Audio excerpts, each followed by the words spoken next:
obviously, there's a lot of interest in housing and affordability. I want to use this month to really zero in and focus. I love that. And all right, Mr. Mayor, I'm kind of just telling me what you were just telling me about how you guys are making November, Salinas Housing Month, and it starts with this. Tell me about that. Well, we've proclaimed November Salinas Housing Month. There's a series of events. There's three in particular. This summit kicks them off, and then there'll be an event in Asilmar, and then another event back here on, I think, the 20th. And the idea is to really focus on housing. Obviously, people are talking about housing, talking about affordability. We really wanted to provide a sense of urgency because the time is limited. And so what we wanted to do with this particular event is provide kind of the big picture. There's a lot of elements that go into high housing costs, so I think it's important to understand that. Now, despite that, that doesn't mean that we can't move forward, but it is important to understand what has created the cost and affordability situation that everybody's concerned about. In my opening remarks, I also pointed out the first time I was mayor that we had the lowest we had the lowest income versus highest housing costs in the country on a per capita basis. So nothing's changed in 20 years. But there's a real sense of urgency about addressing this issue. And the good news is things are getting ready to happen. So that's important. But it is important to understand how we got here. And then this afternoon, we're going to be talking about the specifics in Salinas, what's happening now, what can we look forward to. So that's what we're trying to do. And then tomorrow, the Regenerative California group will be working on solutions, probably a little bit more on a regional basis. And then in a couple of weeks, we'll have another, just like we had Joel Kotkin today, we'll have the Strong Town folks who have a very specific approach to design for affordability and looking at your business processes as a community. So the idea is to create a big framework, lots of information. Everybody may not like what they hear, but it's important to have a serious conversation because, like I said, there's a sense of urgency and the time is on. Absolutely. And just tell me, the housing shortage, is a statewide issue. Some would say, what makes Salinas challenges and opportunities unique in that larger conversation about that? Well, I think what's important is that we really do have things in the pipeline and we're ready to go. And we're looking forward to a lot of construction activity in 2026. And then the other thing is, Salinas and Monterey County is just a terrific destination. And, one of the things that if we have housing, because this is a community that's going to grow. And because we're going to grow, we have to have that housing, and it positions us properly for the economic development strategies we have. Also, one of the ways to deal with the affordability issue is you need higher paying jobs to come, and so we need to be an attractive community in terms of growing business. But the other thing is we have a real entrepreneurial spirit in this community, and so we want to make sure we're supporting those types of activities. But the fact that we'll be moving, that we on new housing, that we have construction capacity, and Salinas Valley and Monterey County are a pretty special place. So I'm optimistic about that. Absolutely. Can you tell us a little bit of those places where we'll see new housing communities here in Salinas? Well, primarily the future growth area. Salinas has always historically been slated to grow to the north and east, and so those areas should begin to be coming on in 2026. So that's primarily what we'll be able to do. But there will continue to be infill projects in the city, primarily the future growth. Okay. Collaboration has been a major theme today, I would say. What steps has the city taken to strengthen partnerships with developers, neighboring cities, and the county to really accelerate this housing push? Well, one of the things, Salinas as an organization, and the city has been in transition. The council provided a lot of support in the last budget, so the planning and permit group can be ready to go. So there are no bottlenecks, good throughput. So I think that's important to note. You've got to be able to handle the opportunities that are coming your way. Absolutely. And is there anything that I didn't ask you about Salinas growing this housing summit? Anything that you would like to add? Well, you asked about collaboration. I think Salinas does work well with the development community. We have a council that has a pro-development orientation. We want to support housing, and then we also understand that it is important to work well with the county and the state on, because there are things that are involved in getting projects moving forward. So we're very conscientious about working with the group because it's a team sport. It absolutely is. What brought you out here today? Dennis invited me. Yeah, okay. To be the speaker? That's I've been here awesome. before. We did a project here years ago. Yeah, Joel Kotkin, Kotkin, and I'm a Presidential Fellow at Chapman University. Beautiful. All right, just to start us out, tell me how you opened today's summit. I know you do a lot of urban stuff. Tell me what stood out to you too, most about the conversations that followed throughout today. Well, I thought there's clearly a strong concern with the issue of affordability and the difficulties of buying homes, and those came through in the questions, and we tried to address those issues because I think fundamentally most people want to own a home sooner or later, and right now they're being stymied, and we're trying to figure out how we can not just complain about it, but how can we solve it. Absolutely. And tell me, after leading the discussion on California's housing landscape, what do you think local leaders here in Salinas and the region need to prioritize first? I think one thing you have to do is you have to look at having some land for building. I think that's something that you need to do. You need to understand that that if you want to retain the young people who are here, you may be able to retain them in apartments till they're in their late 20s, early 30s, and then they're going to want a house. And if they can't get a house, a lot of them are going to go somewhere else. So to maintain this community, because what I like about Salinas is that there's an intimacy here. People know each other. They have histories. They've been here a long time. I mean, we're in the Steinbeck Center. I mean, that's definitely evocative. So I think there's really a tremendous amount of energy here and a lot of possibilities. And it's exciting to see. And the fact that you have, a very innovative mayor, that sort of helps too. Yeah, I agree. And you guys, talked about, the connection between jobs, demographics, and housing. How does that place out specifically in communities here like Salinas? Well, the big problem is, we always talk about the housing affordability problem and the fact that things are too expensive. But there's also the issue that people don't make enough money to pay. So, you don't have what you have is you have the terrible situation of high prices and low salaries. And that doesn't work very well. So what we want to do is moderate the prices and increase the salaries. Absolutely. And just from your perspective, what's the most realistic path, forward for regions like the Central Coast to balance affordability, sustainability, and growth? Well, I think the key thing is going to be, you're going to have to build more of every kind of housing, apartments, single-family townhouses. That's one thing. And you really have to start to expand, not just in agriculture, but in other fields. And again, all our research is showing Americans are looking for small towns, small cities, places where, somebody, when I would do interviews, and I'd say, well, why did you move to this town? The one I'm thinking of is about the same size as this one. He said, because after 5 years, I serve on the city council, or I get involved. Whereas people feeling in big cities, they can't do anything. I mean, I lived in Los Angeles for 40 years.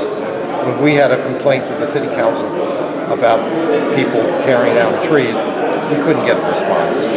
But if I had lived in a smaller city with a more responsive government, it wouldn't have happened. Yeah, I mean, just how can smaller cities like Salinas align with statewide housing goals without, losing sight of their community identity, kind of like how you're talking about? Well, this is part of the big problem we have in California, which is Sacramento has basically eaten everything so that local communities can't come up with solutions. And I think this is a real problem because historically communities have come up with their own solutions, which then other communities can say, oh, this worked in this town, so we'll do it, or this didn't work, So we have this experimentation that is not taking place because the state is sitting on everybody and producing an awful response and an awful situation for the whole state. Is there anything I didn't ask you about this summit that you'd like to add? Anything Well, I the didn't big thing is that I think it's really great that you pulled people together of different backgrounds and that they're understanding that this is a real crisis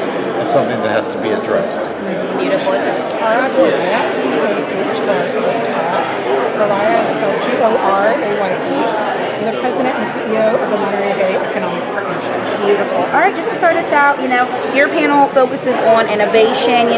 What housing models or design trends do you think could truly shift the affordability equation here on the Central Coast? That's a very good question. I think there's a lot of models out there that are innovative and creative, and I'm really happy to see that so many people have come together to talk about those solutions, especially after lunch today. We're going to get to that. But it does take all of us, right? Whether if you're financing, to the policymakers who make those decisions, to community accepting some of those models, builders, all of us, and advocates. I do think there are potential solutions. There's no one size fits all, whether it's just modular or prefabricated or townhomes or big homes. I think we need a mix of everything across all income levels to really make sure that the Central Coast in the long run can be affordable and all of our families can live here. Beautiful. And tell me, MBEP, often, is it MBEP or is it MBEP? How do you guys, MBEP? Okay. Often works on, the intersection of business and community. How are local employers being impacted by housing costs, if you know, and how are they stepping in to help? So the Monterey Bay Economic Partnership, we've spent nearly a decade working on bringing together businesses, residents, and government, and working at that intersection of how do we increase production, how do we build the public will, the social will, the policy making, all of that. And it's really important that all members at that intersection work together to make that really happen. I think the Central Coast is one of those places where it's very unique and creative in the solution making. And what's really unique is a lot of our employers have stepped up, whether it's our ag community, our farm working community, to our healthcare systems, our education partners and universities, as well as the K-12 system. I think a lot of employers realize that it's important to invest in sound, affordable housing for their workforce, to retain the workforce. And that's the only way we're going to create really strong, viable economic mobility for our residents and economic development and growth long-term for our Tri-County region.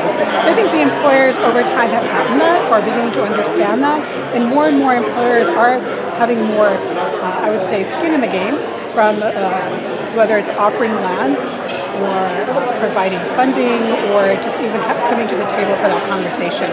Can more be done? Absolutely. But as somebody who came into the region almost 3 years ago, I see a lot of innovation happening here, and people really trying to work together to make this happen. That's beautiful.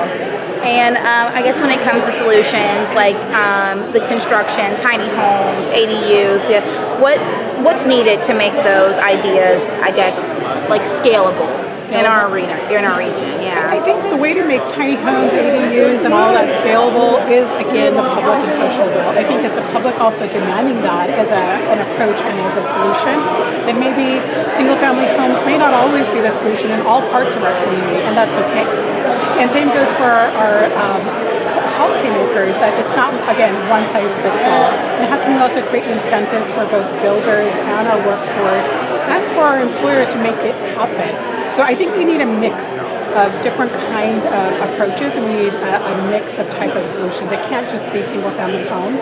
Oh, that would be ideal, and I know that's the American dream of having a single-family home, but that may not be always a reality in all parts of our country, in our region. And so how can we be creative? And where is it appropriate for a tiny home, for an ADU, for other types of housing? So I think we just have to get creative, and the best way is going to be the public rallying behind it, as well as the policymakers making the decision and executing it. Mm-hmm. And last question for you, I guess, what do you hope attendees, walk away with today and ready to do, after hearing today's workforce housing discussion? Well, it's really good to see a cross-section of people here in this conversation. I think more conversations need to be had, and more importantly, more solutions need to be executed. I hope that there's real projects that come out of it. I see builders here, I see funders here, and policymakers. I would love to see things begin to move, with also the recognition that things don't happen overnight. But this is how we plant the seeds for future growth. And how can we be, again, innovative in that space? So I really hope that we walk out of here with some solutions, with partnerships, with people rolling up their sleeves and saying, yeah, we can do this here in Salinas. We can do this in our Monterey County region or our Tri-County Monterey Bay region. And kudos to the City of Salinas partnering with folks in the region to make sure this conversation continues. Beautiful. Is there It is my pleasure to welcome all of you to the very first Salinas Regional Housing Summit, November 2025. Big round of applause for all of you making it in this morning. Let's start with Mother Nature had a nice little storm in store for us. You know, by California standards, it's small. Other standards, a drizzle. My name is Jose Arriola. I am the Assistant to the City Manager for the City of Salinas and the Director of the Community Alliance for Safety and Peace. We have a wonderful presentation here for you today. I just want to say a special welcome to a few of our elected officials. If you wouldn't mind standing waving. Council Member Andrew Sandoval.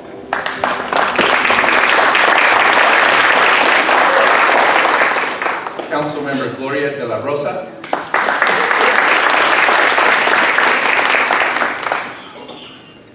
Council Member Jose Barajas.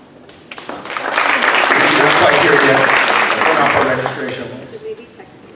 Council Member Tony Barrera.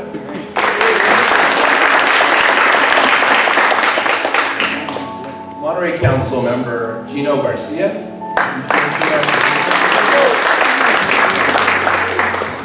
And also registered, I haven't seen him yet, County Supervisor Luis Alejo.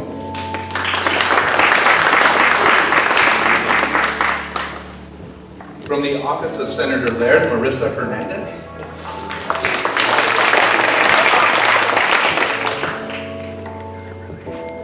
From the Office of Speaker Rivas, Dominic Dursa. And Katie Polson. And Council Member, City of Salinas, Aurelio Salazar. And Council Member, Margaret Diarigo.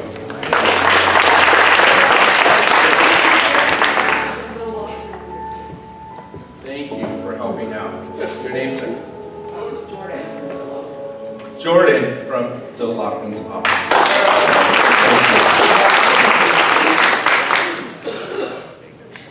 And joining us just now, Mayor of Seaside, Dean Oakley.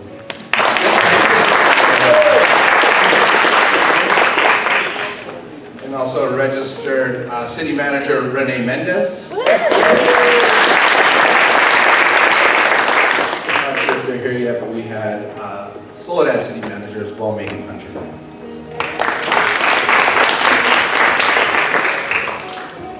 I want you all to be comfortable today. We will be in this room. We have a great slate of speakers. The goal of today is to catalyze the conversation around building homes that we desperately need to relieve the pressure that we're feeling here around the housing crisis. So thank you all for coming in that spirit, hopefully to find solutions and work together.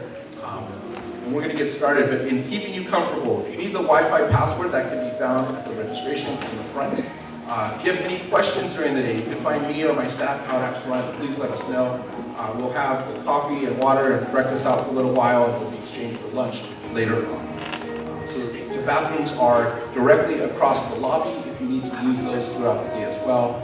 And again, anything you need, we're here to serve and help you out today. But without further ado, I'd like to introduce your Regional Housing Summit host, Mayor Dennis Donohue.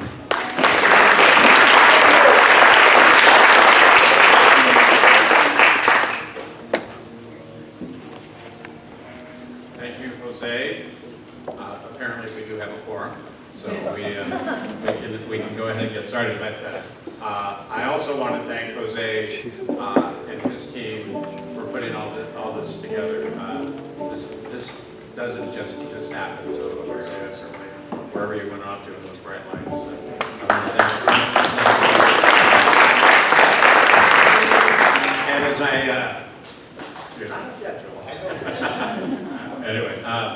As some of you may know, obviously this is an important topic for the community and the region, and very good to see my good friend Mayor Oglesby here. It's top of mind, and so I wanted to kind of frame it a little bit with calling this Salinas Housing Month, because really this is the first of a number of events this month it doesn't need any attention called to, but I think we really do want to focus on this housing issue, and I think we can all agree the time is now. And so with that in mind, and I'll, before I introduce Joel, I'll talk a little bit about what we're trying to do here today. Because fundamentally, over the course of the month, we want to establish a narrative, hear from a variety of different opinions, hear about innovation in housing, hear about regulatory issues, zoning issues, process issues, what's everything that goes into moving forward, but also understand how did we get here. The first time I was elected mayor in 2006, we had the lowest per capita income in the country versus the highest housing cost in the country. So that was in 2006. Here we are 20 years later. The city manager sat me down and said the most important thing we have to do right now is get the future growth area and next into the city. And we got that done. And we were all set to go with the future growth area. And then, depending upon what you want to call it, the Great Recession, mild depression, whatever it was, everything came to a standstill. And and I say this, and Mayor Oglesby can appreciate it, because he's a terrific mayor. Seaside is a wonderful community. If you spend time over there, if you're from Salinas, you recognize the terrain. And this year, they celebrated their first apartment complex in 25 years. That's all you need to know. Congratulations on that. But I think the mayor shares with me, my colleagues, and all of you, 25 years. So one of the things we wanted to do with this summit is establish the big picture. How did we get here? Because there's a California component to it, a national component, and these days, without being political, tariffs. So that can be a cost component. So there's a lot of things that go into the mix of moving forward and how we got there. And so with that in mind, I wanted to bring in the best possible team of experts who have a handle on the California national and international scene, but also understand community engagement, innovation in the housing market, the regulatory, the zoning issues. We are in this place for a reason. So in terms of what's going to happen over the next couple of summits, because our friends at Regenerative California will have an event in the Silmar for the next couple of days, and then on November 20th, we'll hear from the Strong Towns crowd that has a real direct approach to design for affordability and a checklist for communities on how to accelerate and move things forward. So the idea is, at the end of this month, there's going to be, I think you're going to hear some new ideas. What are our local challenges? And people may hear things they don't like, and that's okay, because knowing all the players in the room and the region, we know how to work our way through those things. But I think it's important to understand the big picture. So we wanted to, this part of the summit, establish that this morning. and I've already been complimented on the food. The minute I heard it was wild plum, I immediately understood. They do good work. So, and then in the afternoon, we have two great panels to really talk about what's going on locally. Where are we? And so I think it's a great setup for the month, and I think everybody, we need to proclaim more months. It brings people together, it creates a lot of energy and excitement, so that's a good thing. So thank you for joining us for kicking off Salinas Housing Month. And with that, I'd like to, everybody can read. So I've never been a big fan of, here's a lengthy biography. What I will tell you about Joe Kotkin is he did come to Salinas during my first time in office, and we worked on a project together around innovation. And just to kind of put him into perspective in terms of the following he has and how well respected he is,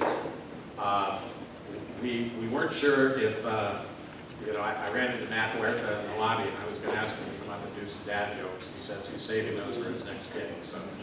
So he wasn't going to be my killer, because we weren't sure if we had to wait for Joel a little bit, because he was doing a podcast with the Wall Street Journal.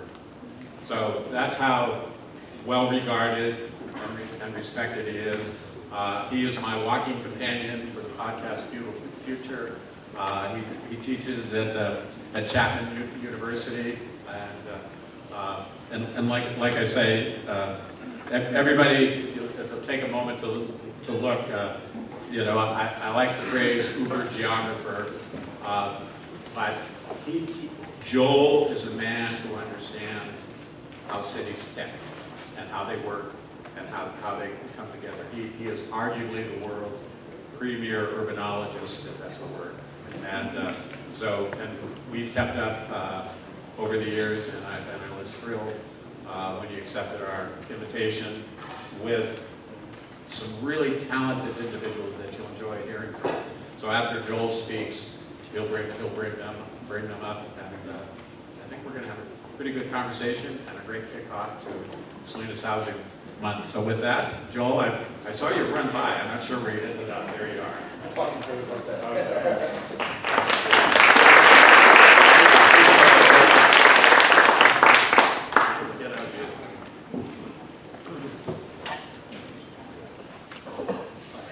Well, thank you. First of all, Jose tells me that there's pieces of paper on your table, so you should be able to have questions. And much better if you can curse me out on paper than in person. But I think we couldn't have a more significant time for dealing with this issue. I mean, as Dennis suggested, we've been in this situation before, but now it has become incredibly prominent as an issue. We just saw an election in my hometown, which is New York, which elected somebody who I can't believe is going to be mayor of New York. Yeah. I hope you move back there. But the reality is, I don't agree with almost anything that this candidate said, but he did get the right issue. And this issue of affordability is critical. It is particularly critical in blue states with heavy regulation. It is a problem. It's a national problem, but it's become more intense in places like California. So I want to sort of get into how we got into this mess.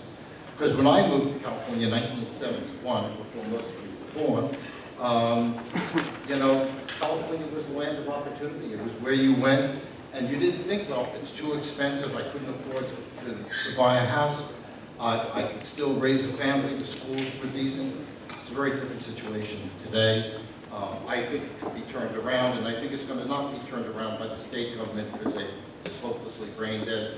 But I think it can be done on a local level. And I've noticed myself tremendous things that local governments are doing. I was in Los Angeles, and I drove into the predominantly Latino small cities, some of them around the size of Salinas. And their cities are incredibly well run. they're clean, there's no graffiti. So I think people are capable of addressing issues, but I think it should be more on the local level. The bigger the government, whether it's from the federal or the state, the more trouble I think we're going to have. So, what's the purpose of a city? Nobody even thinks about this very much, particularly urbanists. You know, Aristotle made the point that cities come into existence for the sake of life, but for living well. If you have a city that people feel they're comfortable in, that they like, that's really where you want to go. You don't want to make any ideological experiments. The first and most important thing is how do you serve the people who live here and make their lives better. To me, that's the basis of intelligent politics. So here are the basic issues that you're facing here. One is, and this is just every single survey will tell you, most people, particularly when they're over 30, want a single family house. They may live with a townhouse, that may be, but they do not want to live in a multifamily house. Younger people, it's a different story under the age of 30, but generally speaking, this is what people want. You know, one of the big problems we have in the housing industry reminds me a little bit of the story about Ted Turner's guy who ran Ted Turner's ranch, and somebody asked, well, where are the buffalo going? And he said, wherever they want. I mean, if you've been around buffalo in North Dakota, as I have, you don't mess with what they want. The consumer wants a certain kind of product. It doesn't make sense to say, no, we're not going to offer that product. Housing costs is destroying the aspirations of younger people. I think that's one of the reasons why Mondami got 70% of the youth vote. It was housing. It was the absolute critical issue that put him over. And it was very intelligent to focus on it. I don't think he was going to solve anything, but he won the election. California is really losing its status as a beacon of ambition. By the way, same things happen in other big cities, New York, Chicago.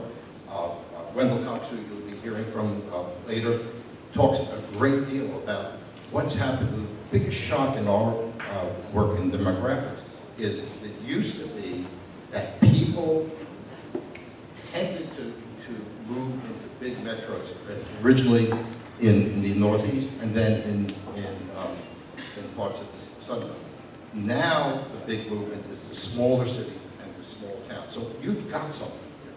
You've got something great in this community where people know each other. When I talk to the mayors in these South LA cities, they say, I can't screw up because I won't be able to eat breakfast at the diner because people are going to bother me.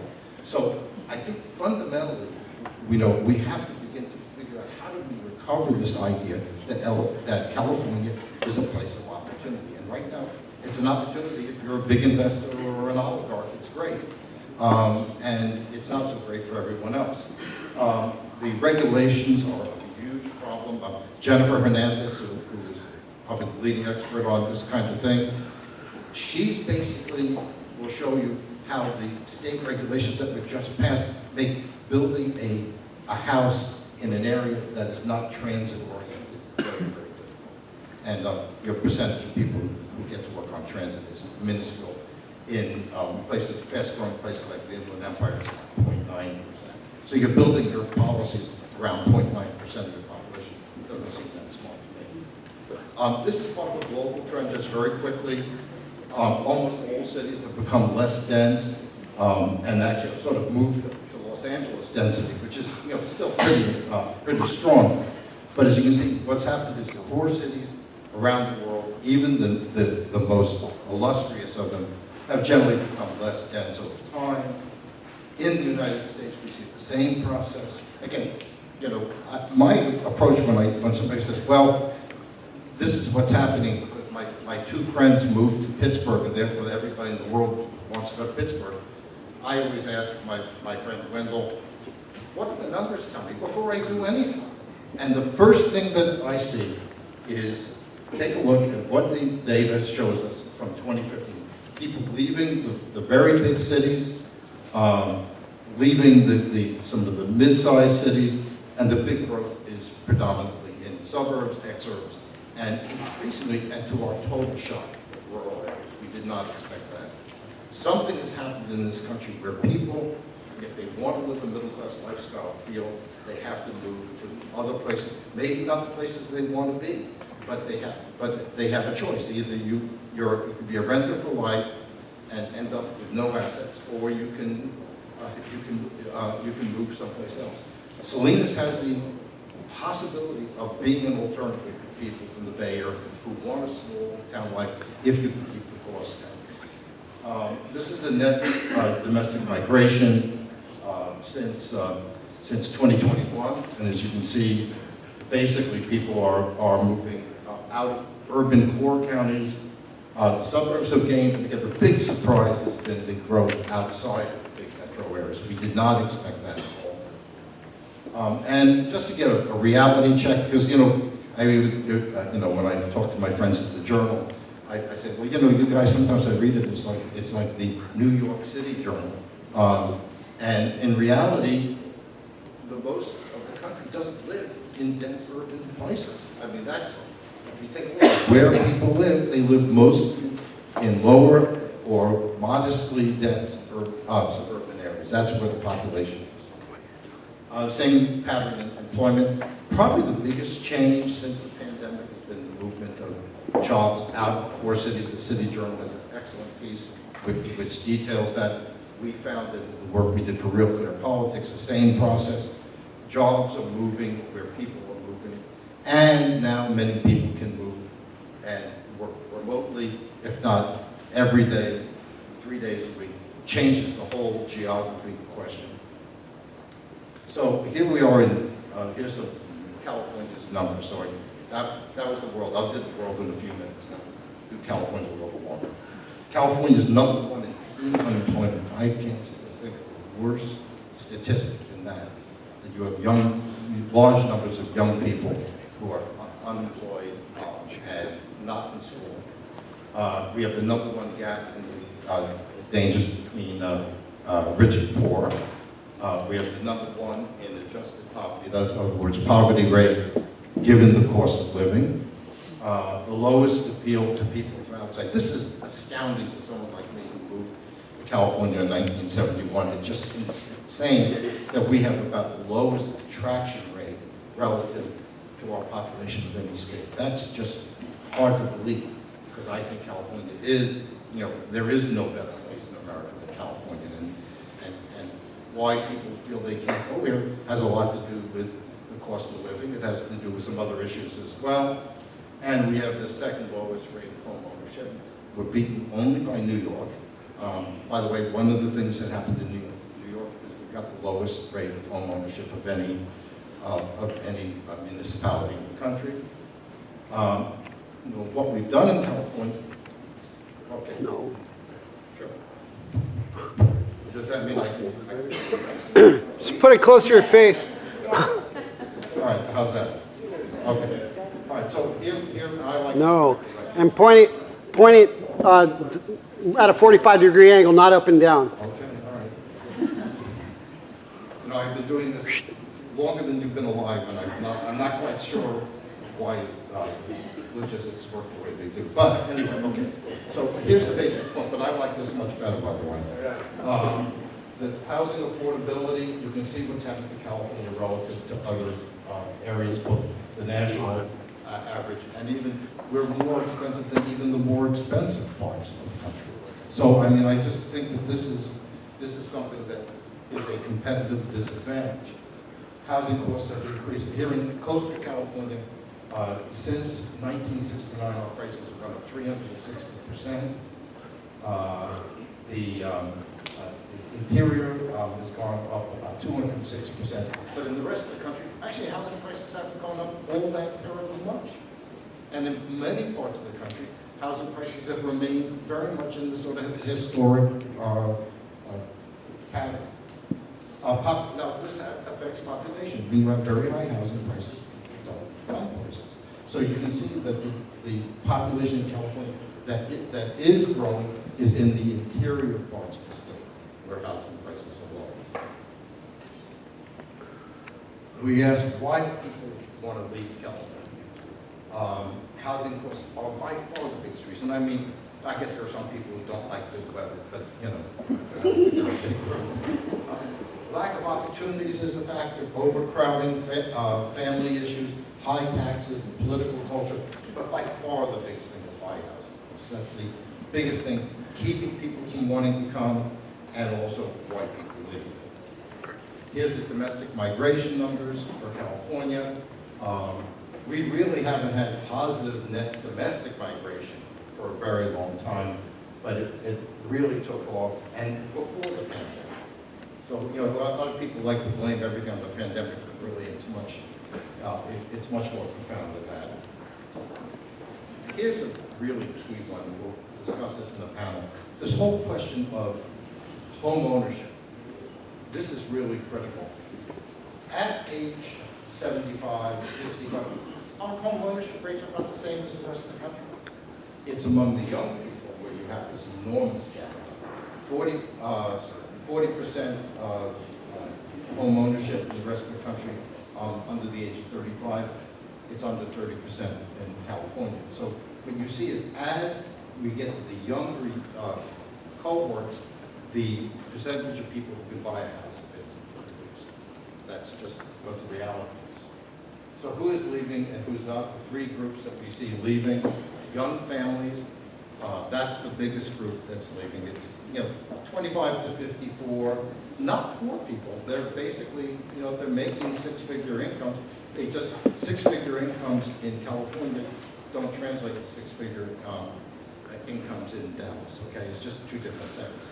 The immigrants. This has been really amazing to me. Los Angeles County in the last decade lost foreign-born population. So in other words, immigrants aren't stupid. They know, I don't want to go to a place where I can't afford anything, where everything's very expensive, where it's hard to get around. So they're going, where are they going? They're going to Miami, they're going to Dallas, they're going to Houston. Those are the places they're going. And then a lot of them are going to smaller cities, which we have a report on this coming out at the University of Texas next week. And then millennials. We seem to be losing millennials as well. The biggest reason, again, is housing. Can't emphasize what a big factor. You take the housing costs out, and the other costs, increased costs in California are relatively trivial. It's the housing cost that drives things. You ask people why they're considering moving out of California. As you can see, it's a fairly high group. Seems to be most in the group that's 30 to 50. Not so much the old folks like me, because you know what? We got in when the going was good. I bought my first house in Hollywood for $150,000. I mean, and I tell that to my students, they might fall off their chairs, and it was actually a pretty nice house. So, the reality is that the younger people are absorbing this. And of course, in the younger people, when you need California, you also need predominantly minorities, because that's where the predominant youth population is. But let's start with millennials. We're supposed to be so much a place that gets millennials. Where are they moving? They're moving out of New York, Chicago, Washington, Boston, LA, San Francisco. I think there's a common thread here. So one of the things that's also different is because of, first of all, remote work, and now with AI, and we're working right now at Chapman on a project about the impact of AI on office employment. One of the things that AI does is it makes it much more possible to work remotely and to do things that you couldn't have done before outside of a few places. So it's a game changer. We don't know exactly where it goes. I teach a class at Chapman on the social impacts of AI, and we're winging it mostly. It's just too early to tell exactly. I just see it more as an extension of what was already happening with the internet. The other thing is, where do people have the chance of buying a house? Overwhelmingly in suburban and small town areas as opposed to cities. You can see the big differences among African Americans, Asians, and Hispanics, and overall. So definitely the future, all the demographics are telling us the future is going to be suburbs, exurbs, small cities. So the question is, where's your niche? So, but I wanted to focus on Latinos. Again, we have a very big report coming out that I did with Jennifer for the University of Texas, and we got some fantastic polling results which will show Latinos are the future workforce in California. They'll be close to a majority of the workforce by 2050. Latinos are, as a group in the United States, the 5th largest economy in the world is Latinos in the United States. One of the problems is many Latinos are involved in what we call the carbon economy, where you actually make stuff, you actually use energy, and you actually need materials. That's all those professions are heavily Hispanic, and they've been the ones that have been targeted by the state, and that's been one of the big problems. So you have a problem, very little housing supply, and lower wages, not great low. But there is a lot going on, and this is one of the key communities that if California is going to turn around and become a place of opportunity, it's going to be largely a reflection of what happens with the Latino population. So here's the numbers. It's pretty amazing that if you look at the Latino economy is about the same size as India's economy. And California is still the #1 state for Latino GDP, although what we're finding is the growth is considerably higher in Texas and in some other states, but particularly in Texas. Hispanic businesses are growing very much. Again, we need to think about how do we stimulate this intrinsic entrepreneurship among Latinos. Where are we going with this? It's definitely got to be the way for the future, and it's got to be what we in California, given what our demographics are, we have to really focus on. But here's, when you think about the migration, when you adjust for the cost of living, the average annual pay for Latinos in Texas is about $77,000. It's $67,000 in California. Now, that's largely a reflection of high housing costs. But at the end of the day, it's what you have left to spend once you've paid for your rent. So this is obviously one of the things that's driving the migration. Again, when we talk about the carbon economy, you can see the role of Hispanics on a national basis in all these industries, construction, the repair industries, the natural resources, manufacturing, and these are all industries. And Jennifer wrote about this, what she called it the green Jim Crow. That what we're doing is we're imposing a policy which basically wipes out the jobs of working class, upward mobility people to please the predilections of the overeducated and let's say the elite classes who are the ones who drive the green movement. The problem we have in California is not just housing, is that we don't generate high-wage jobs. California, 86% of the jobs added were under the average pay, 48% were under $40,000. Other states are creating high-wage jobs much quicker than California is. Again, we do create the super high. We're very strong at the super high. Like the classic is AI. With AI, you have companies laying off thousands of people, but hiring a small group of people at extremely high salaries. And that's sort of the trajectory that we're on. And of course, right now, to talk about the minority populations as, people leaving and moving to suburbs is white flight is some sort of fantasy that only university professors could believe in. Because we know that things have changed dramatically. Most of the growth in the suburbs is taking place among Hispanics. So the question is, where do we go from here? These are the people really running the state. We have to wait till they come down from their highs. But anyway, I love that. Anyway, obviously we have things like green jobs and future density is not exactly working. Are we getting the next part, or is that not happening? Okay. Oh, here we go. Density mandates against the wishes of people. Every time we look at the demand among Latinos and about Californians in general. They want single-family homes. They want townhouses. They don't want to live in big apartments, particularly if you have a family.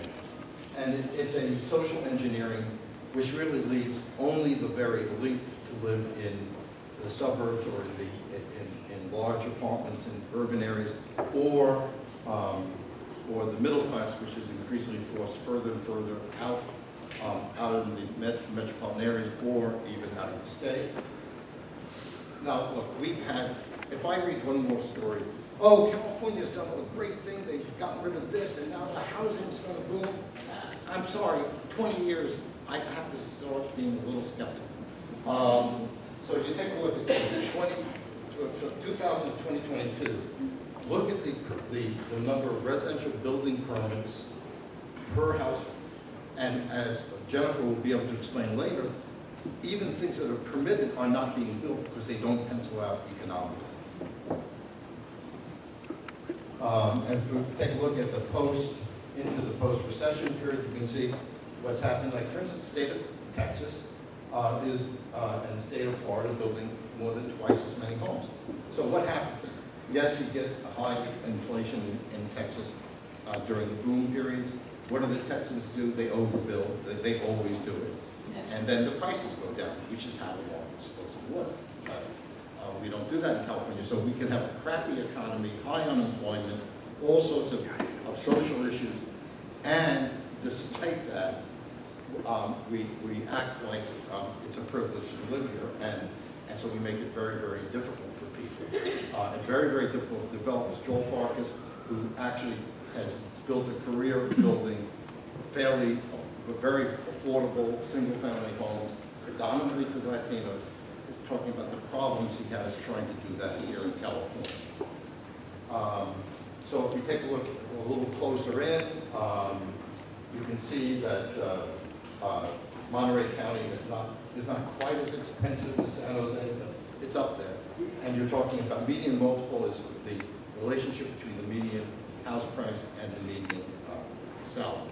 So it's sort of a very relative distinction.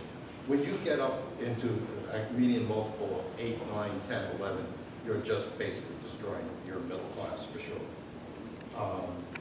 You see single-family homes in Monterey County get very close to what you see, and the rest of the country just isn't doing the same thing.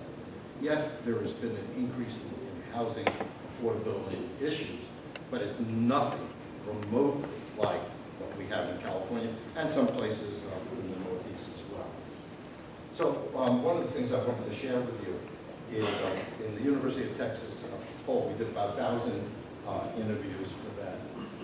And what we found is what kind of house do they want, and well, you can tell. Overwhelmingly single-family homes. Now, you can say, well, you know, the world is too cruel, and you'll never have a single-family home, you'll never own anything. And I love hearing that from people who have 3 or 4 homes, which happens all the time. I went to one League of Conservation Voters, and they said, oh, we shouldn't build any single-family homes. So, and one of the heirs of the Packard family was there. And they said, by the way, where do you live? And of course, she lives in a single-family home, and she has 2 or 3 others, but she doesn't want you to have. This is why people get a little bit disgusted. Then we asked people, why would you move? And what we thought was really interesting is their priorities are very much typical. Neighborhood safety was at the top, the affordability of housing, job opportunities.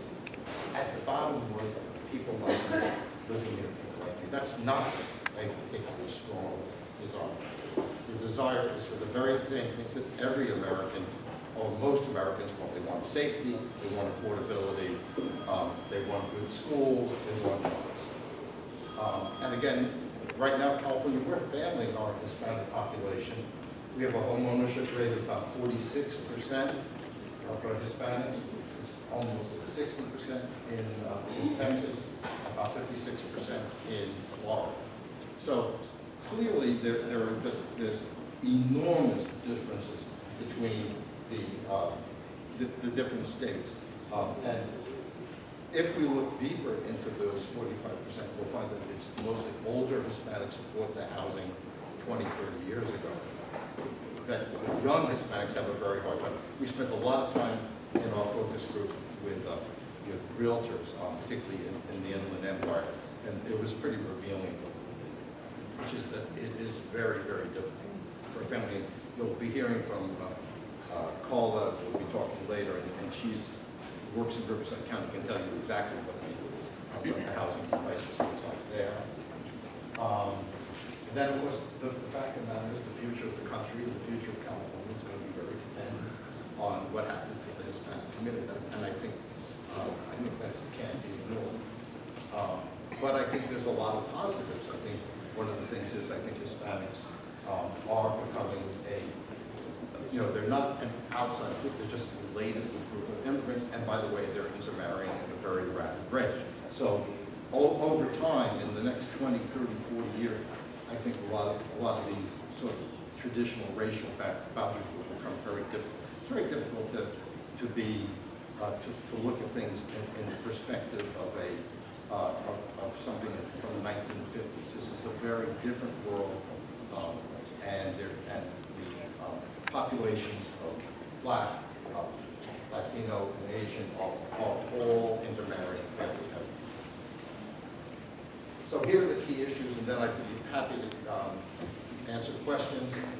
We have to figure out how to reduce the cost so people can buy houses. If we want to have a middle-class, upwardly mobile California, we have to figure out some way to get the home ownership down. Now, look, there are some who think, oh, well, everybody should be a renter and everybody should live in a one-bedroom apartment where they can, water their house plants and watch porn and get very stoned. And I guess that's one option. I would hate to have my daughters live that way. Taking advantage of the new tech, there's a lot of ways of reducing emissions that we haven't really talked about. One of the main ones is obviously remote work, because there are days, I've been working at home almost my whole life. There are days, sometimes 2-3 days in a row, I don't even take the car out. Those are my perfect days. If you want to turn around the city, you've got to address infrastructure, crime, and poor schools. And until we have the ability to really address those issues, we're in big trouble. But I think a new California can be built. We have the human capital. We have probably the best piece of real estate on the planet. We should be able to turn that into a better quality of life for all of our citizens, including here in Salinas. So anyway, I'd be happy to take your questions. Yeah. Do you have Give them the microphone, please. If you do have questions, please put them on cards and we'll continue to talk to you.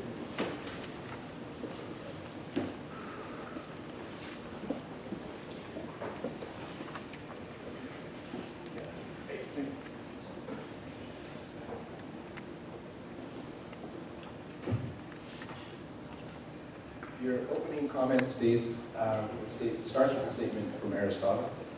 Aristotle said that a noble self-interest of virtue and social cooperation is the ideal way to live. Isn't the fundamental problem related to housing in California is that the older elite people involved politically promote a noble self-interest for keeping everyone else out? How do you change their viewpoint? That's a very good question. One, I think that I keep trying to tell people, my friends on the political right, that if you have a population that never thinks it's going to be able to own a home, doesn't think it's ever going to have a good job, that they're not going to be able to get married or have a family or do any of the things that people traditionally wanted to do, they're going to want to take what you have. I mean, I can see very easily, if this bifurcation continues, at some point the mass of people are going to say, well, there's nothing, I have no skin in this game. I mean, what made America work great, and it's particularly in past decades, was that so many people felt that they could own a home, they could start a business, they could move up. Once you take that away, then there's really no real constraint for people who are saying, hey, the government will take care of everything. I wouldn't want to see that, but I think that some of the free market people and the people who are at the top don't understand that somehow the economic expansion has to also include other people. I mean, we're in a very scary period because we're seeing massive layoffs at tech companies, particularly here in California, at the time that these companies are having record profits. That is not a good thing. Thank you. The next question is, what impact do the following three things have on housing costs? Land use policy, land availability, and permitting. Wow, okay. Well, hopefully we'll get into more of that at the panel, but in terms of regulation, it's absolutely critical. I mean, the inability to grow even in the areas near the major metropolitan areas means that inevitably the price is going to go up. You know, in the Bay Area, they have a plan, 80% of the growth will be in 5% of the land. Well, if I'm owning that 5% of land, it's really great, but for everyone else, it's pretty bad. And then the other issue what was that? It was land availability and permitting. Okay, they're all related. Land availability, this is what's really interesting. California is about 5% of the land is urbanized. If we went to 6%, I know Wendell and Jennifer have been working out how many more units we could possibly build if we just make that kind of adjustment. That's a very big issue as well. And I think just basically, if people cannot afford a home, they're going to have very different politics. Either they're going to leave and go to another state where they can have their aspirations, or they're going to increasingly, again, I keep trying to tell my both the wealthy and people on the right that if people don't feel they have any way of upward mobility, they're going to vote in ways that you don't like, and we just saw that in New York. Okay, we got a couple along the same theme. I know this is a housing summit, but would an increasing wages improve the median income and have a sort of a multiplier effect? And should we not fix the job issue before rushing to build homes that will only be purchased by out-of-state or large metropolitan populations? Good question. The basic problem is that yes, we should be addressing the wage issue, but the way you address the wage issue should be by having an expanding economy and greater demand for work. Right now, we don't have that situation. We have what my friend Mike Lynn calls a low-wage, high welfare system. That's what we have now. How do we increase the wages? Well, sometimes if you increase the wages, sometimes you have a negative effect, which is, I have a good friend, happens to be Mexican-American, who is building robots now for In-N-Out Burger, for making beds, for cleaning toilets. Because once the wages got to a certain point, the big hotel companies said they had to do something. One of the things that has also happened with the fast food workers, some of them have lost their jobs. And yes, the people who are getting the high wages are doing better, but they're also automating. What I'd like to see more is a focus on actually development of skills and jobs that are paid well because they contribute a great deal, as opposed to trying to socially impose it from above. I don't think that necessarily works. Eventually, businesses either go out, or they move somewhere else, or they run. And I think we've had a lot of experience with that. I'm very sympathetic to the idea of a higher minimum wages. The question is, how much higher do they go? In New York, they're talking about $30 an hour. I think that's going to have a big impact, particularly on a lot of small businesses. It's a very difficult issue. I would like to focus on economic development. Like, for instance, I do a lot of work in the space industry. The space industry is growing. There's lots of money. They need all kinds of workers. California has not targeted that industry at all. The state of Texas has a very sophisticated space commission, The new space cities are being built not in California, but they're being built in Texas and in Florida and in Huntsville, Alabama. And we are clearly the leaders in that field. It has lots of implications for not just super high skilled, PhDs from Caltech, but machinists and other skilled workers. And we will not target that. Part of the reason, as Jennifer showed in the Green Jim Crow, because we don't want the emissions in California. Yeah, but so what? So they build them in China and Texas with double to triple the emissions. I mean, I don't see where the logic works at all. I think the biggest thing I find is absolutely no paying attention to preserving and creating high-wage jobs. Just almost nothing in the state of California. Very different than a lot of other states. We got about just 5 more minutes for the questions, and a lot came in, so thank you for your participation. We are pulling some aside that may be better for some of our other panels, because they'll address that topic directly. But I did want to get to a few more here for you, Joel. One starts off with a little comment. I feel so validated as a Hispanic millennial making a 6-figure income and cannot afford to buy a home, let alone start a family. And the question is repeated a couple of times here.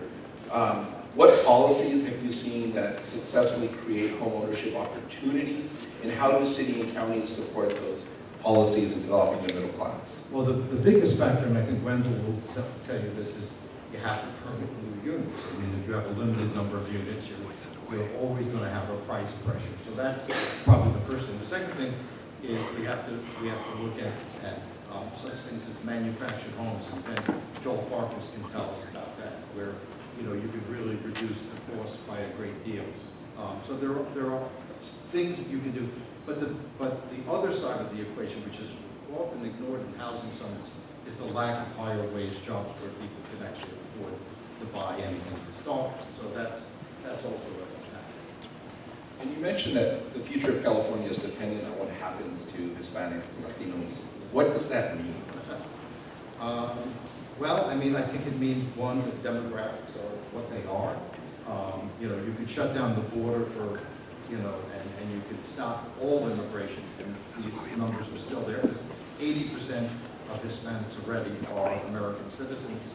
The vast majority are here legally, and they're probably not going anywhere. They have more reason to stay than a lot of Anglos do. There's a strong family connection. I think same thing's true with Asians.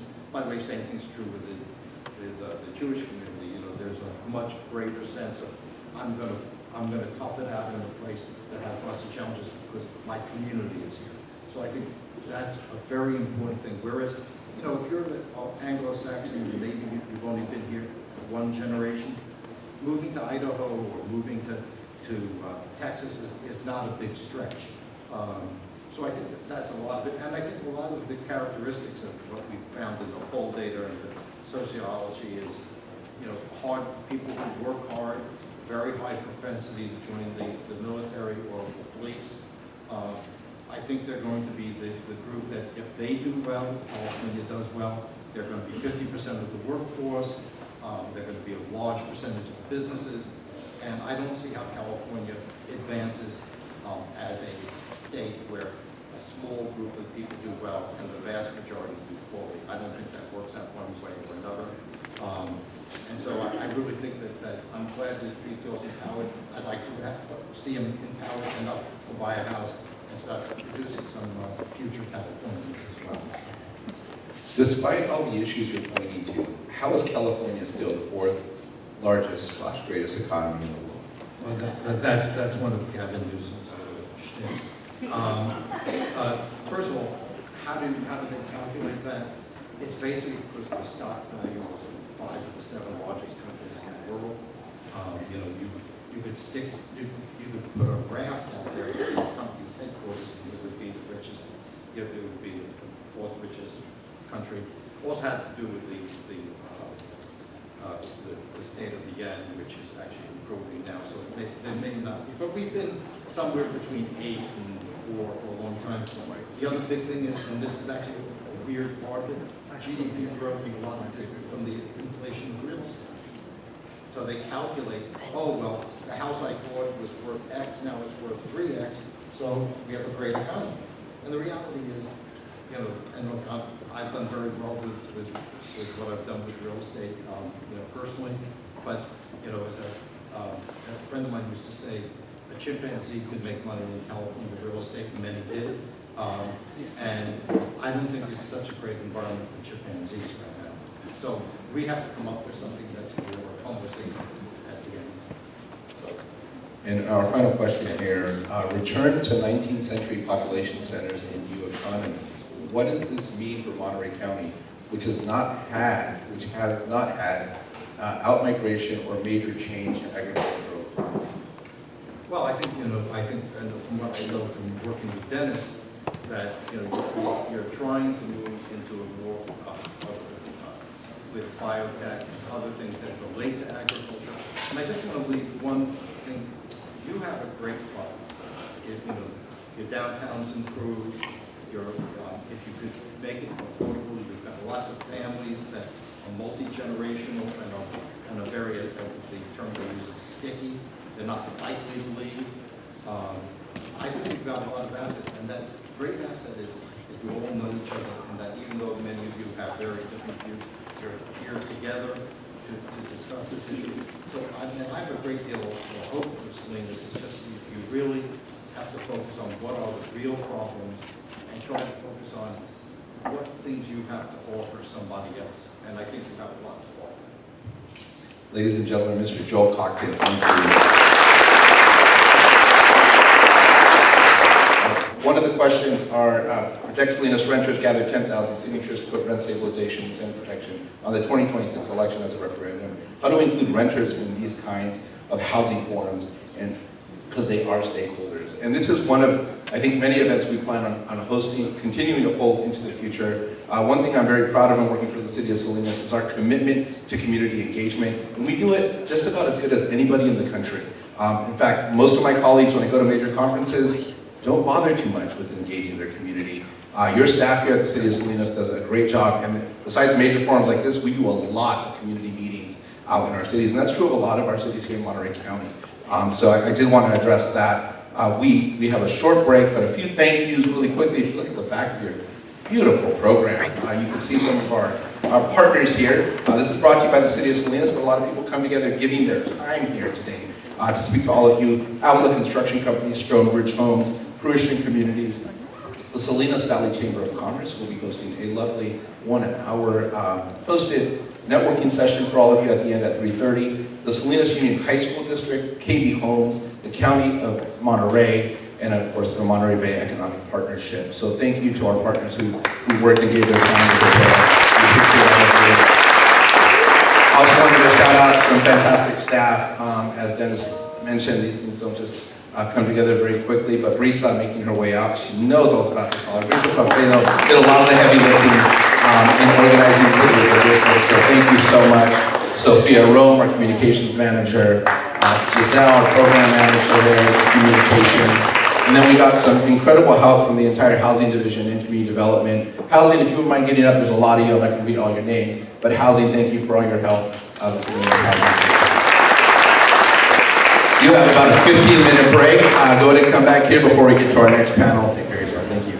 Our next panel is California Housing Landscape and State and Regional Tools for Local Action. And to moderate that panel, we welcome back Mr. Joel Kotkin. Round of applause, please. Let's give you energy going. All right. Now you're actually going to be given the point to inform what I do, and all. Major experts in their field. And this will go very quickly, and then I'll start. Wendell Cox, who's a fellow over at the Chapman Center Demographics and Policy,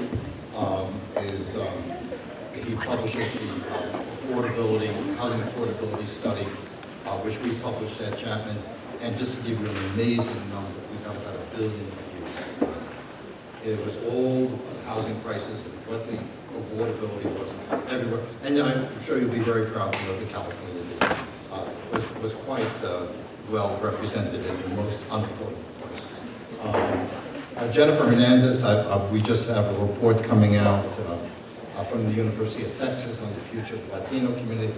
Jennifer is at Holland and Knight, which is one of the major law firms, has done a lot of work on land use. And one of the things that she'll know is much better than I is what the impact of, for instance, some of the more recent legislation might be. Joel Farkas will bring us to reality. Joel is a developer based in Denver, but he's from Chino, California, and he is trying to fight the upward fight, how to create affordable homes for working and middle-class people. And he's been doing it in many states. He's trying the state of California, because he hasn't shown you his cars yet. And then Carla Del Rio Lopez is a good friend. She's also, by the way, now with the Chapman Center. And we met her initially because she was working on housing issues in Orange County and the difficulties that lower income people were having in being able to afford a house in Orange County. Then she went to Riverside County, and by the time she got to Riverside County, it was a problem of how could they afford a house in Riverside County.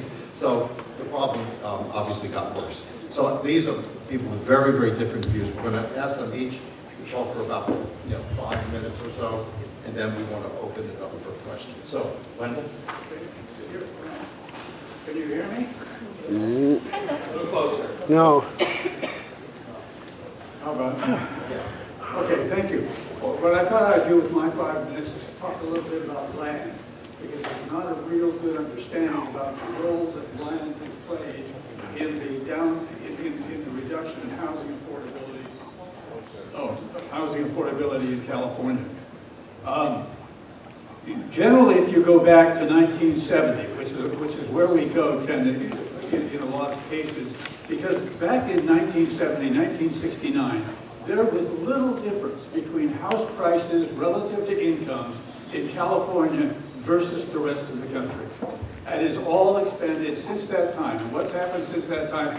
All sorts of regulation that were not adopted in a lot of other places, but which were copied in other places like Oregon and Washington and Colorado, where they've had very similar results, and nobody can afford housing anymore.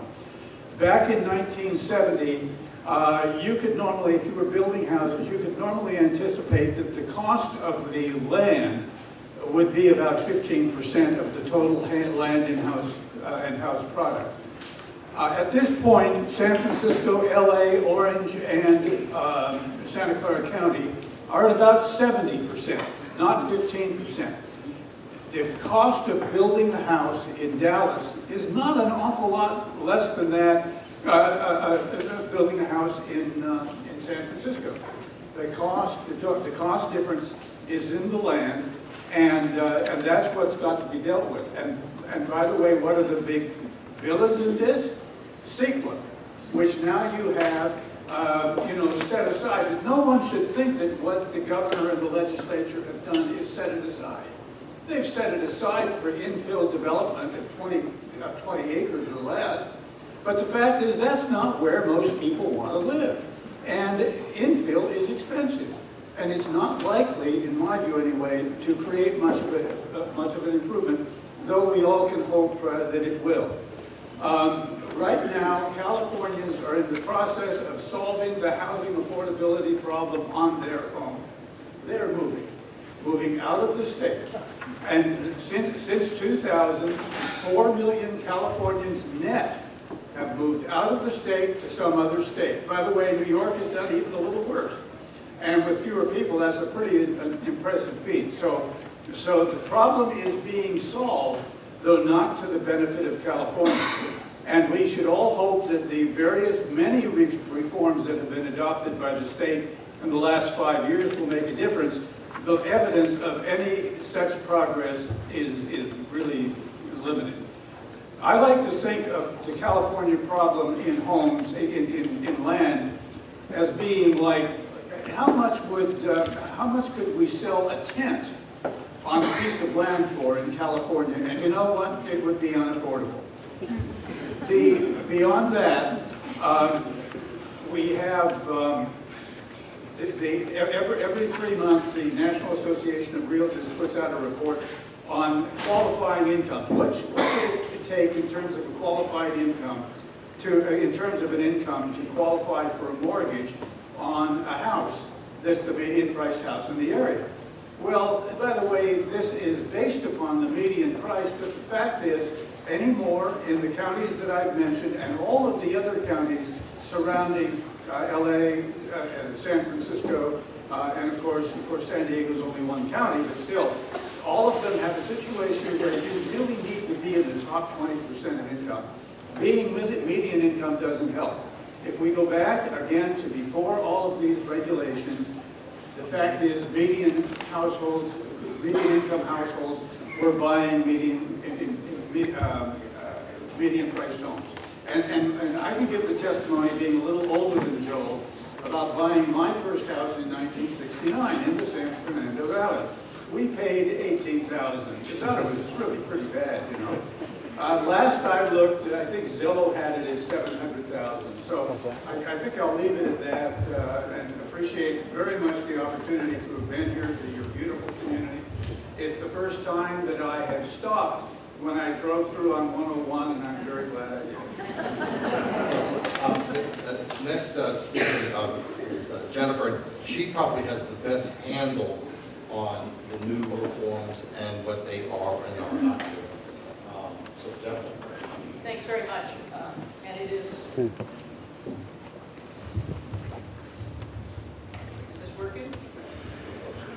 Yes, okay. So thanks very much. It's a real pleasure and honor to be here. I am a native Californian. I grew up in Pittsburgh, California. Both my grandfathers, German second son of a farmer in Lodi, and Mexican farmer who from the fields of Fresno, made their living at U.S. Steel, as did my dad, before he was permanently laid off at age 58 as part of the Rust Belt in the first year of my law practice. I am a completely devoted nutcase around California, and I am so committed to trying to restore policy choices that my generation disproportionately made that created this fiasco. It's not like we don't know how to build homes or infrastructure or we're out of cement or something. We've made a series of policy choices to shut down higher paying jobs for people who don't need fancy degrees or have them. And we've made a decision to make it just impossible to build housing by treating every new home as a Christmas tree for everyone to hang ornaments off of.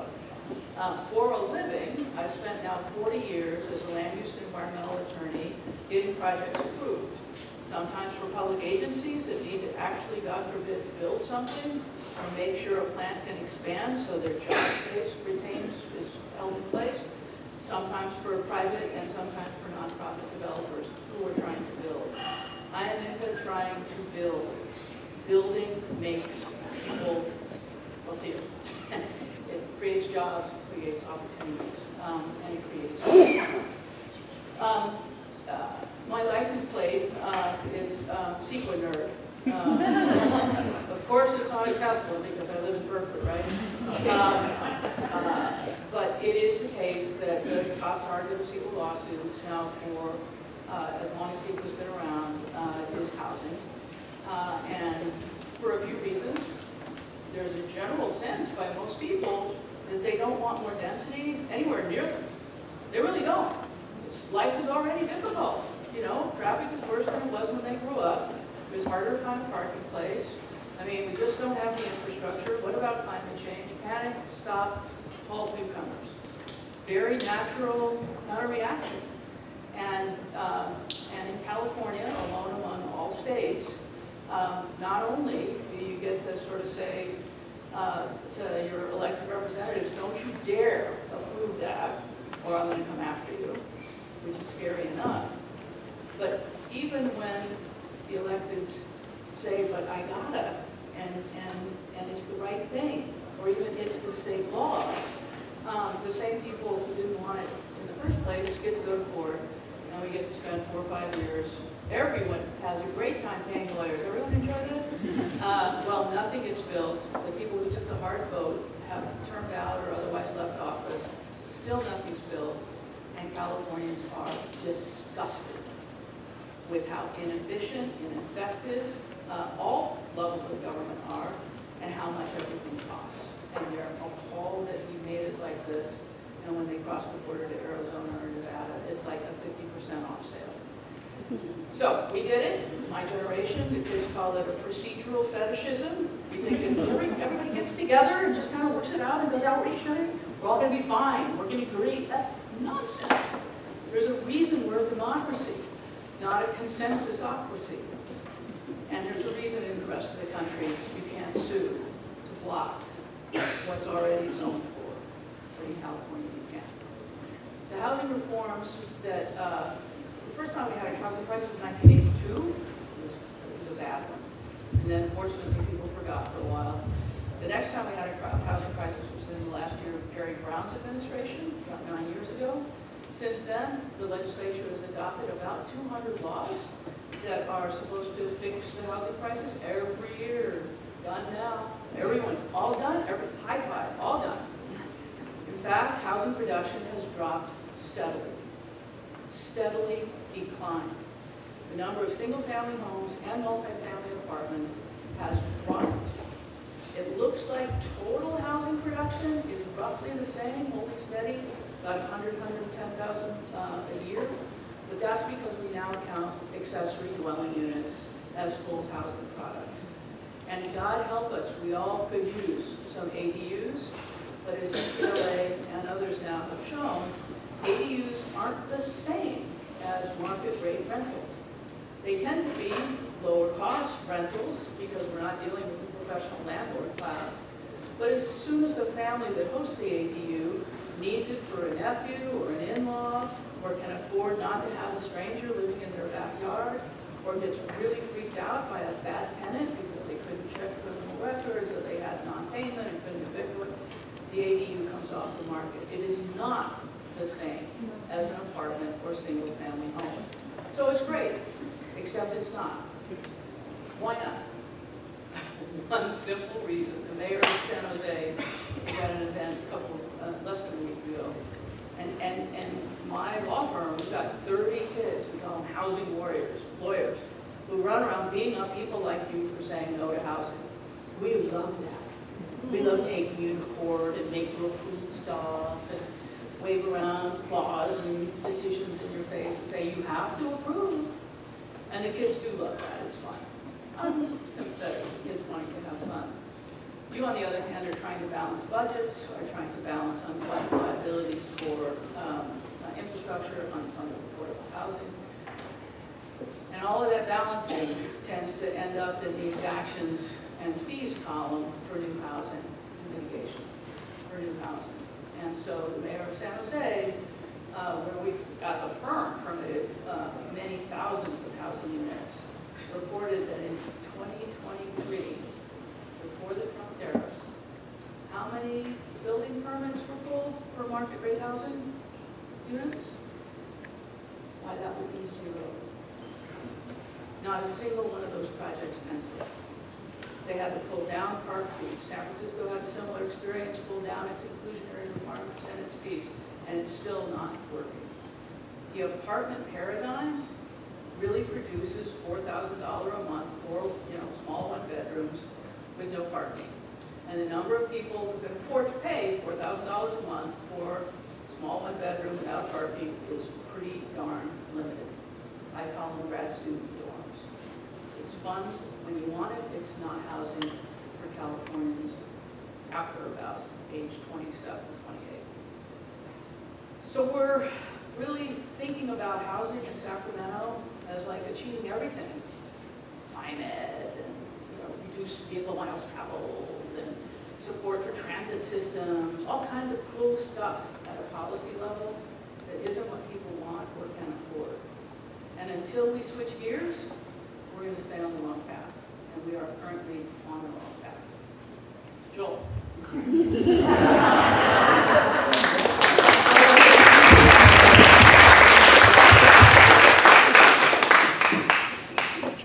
we're all lucky. Jennifer is really one of the most brilliant minds on this topic in the nation.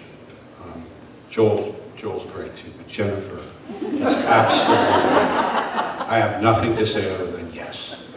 By the way, thank you for inviting me to attend here. There's more than 19,000 jurisdictions in the country, all of whom have the same problem. And the fact that Salinas is paying attention to this is fantastic. That's why I want to come. I'll come anytime to anywhere that someone wants to talk about this topic. I've been building, developing, and entitling single-family detached home ownership. I'm just going to tell you now, my bias is towards home ownership. I don't like much of other types. I don't oppose them, but I like home ownership. And I've been doing it for 42 years. And when I started, the median age, I called Wendell to see if this was true. I couldn't believe it. The median age of a home buyer when I started in this business was 31 years old. Today, it's 56. I have been to more than 2,000 public hearings, homeowners association meetings, city council meetings, county commission meetings, school board meetings, you name it. I have physically, personally attended more than 2,000 meetings. I'm going to tell you something I've never heard. That someone stood up and said, I want someone who makes less than me, whose home costs less than me, living next to me. Never heard it. Now, I have heard a whole host of people saying they want to solve this problem. And sometimes when I get irascible and angry, I say to them, I think you'd rather run on the problem than solve it. Because I believe that that's the case for many people. But I'm not going to tell you, you guys have now heard what the abysmal problem is. And by the way, I work in California, I was born here. I also work in Colorado, two probably the most difficult states to build reasonably cost, high quality homes for ownership in the United States. There is an absolute way to solve this problem. The most underrepresented group are not the ones you hear about. It is a vast majority. It's your kids, it's your parents, it's everybody who actually says they want their family to live next to them. They want their grandkids around, they want their grandparents around, they want safe schools, they want their places of worship, they want good jobs. All of those people, you know them all, you are them. They're the most underrepresented person. They don't have a lot of people, but they're the biggest constituent that I work with, because what Joel and Wendell's numbers just told you, it's unassailable what they want is a single family home in all those kinds of locations. But I'm not going to repeat it because you've heard it and you know it. And the real question is, and that's where Carla's going to talk about this. Carla has probably the most instinctive, humane understanding as to how to reach the people that we're talking about now who want to buy these homes, who want this life. And you know what? You're going to hear from her. She's going to tell you that people don't, we talk about how many people move. In housing, people don't just get up and leave to go someplace else, in another state or wherever they go, because where they're going is marginally better. They do that. They make those decisions because where they are is so terrible, so abysmal for a variety of reasons. They have no other choice. And that is in housing. That's why people move. They don't want to. What you have in Salinas is a city which is quite large. It's 160,000 people, I believe. That's a very large city in the United States. And the first and foremost opportunity you have is to keep your children here and keep their grandparents here. And from there, all the questions about where does job growth come, where does housing costs become affordable, it starts with keeping what you have, and that begets something better. I will finish and turn over to Carla, but in Riverside, California, the Inland Empire, which is 4.7 million people, one of the largest areas in the United States, we are selling homes where the monthly income, I will tell you, they're homes, manufactured homes, on lots that are leased The total monthly payment for a 3 or 4 bedroom home is between $2,700, $2,800 per month to $3,500 per month. No one believes me when I say that, and I don't expect any of you to, but we are doing it, and that it means there is an answer to this. We are solving it. I can't do it. Listen, I'm old. I'm not going to see the solution. I told somebody in Riverside, it took me 5 years to get that project approved. At this rate, I'll solve the housing crisis in California when I'm 4,000 years old. But your kids and your families, you're going to solve it. And they are the largest underrepresented constituency group that you can ever find. And Carla's going to tell you how to tap into it. Thank you.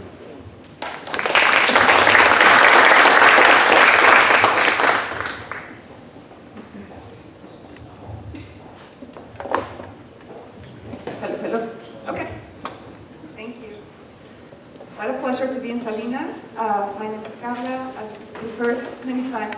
I'm an immigrant. I came from Mexico City, one of the most dense, populated cities in the world.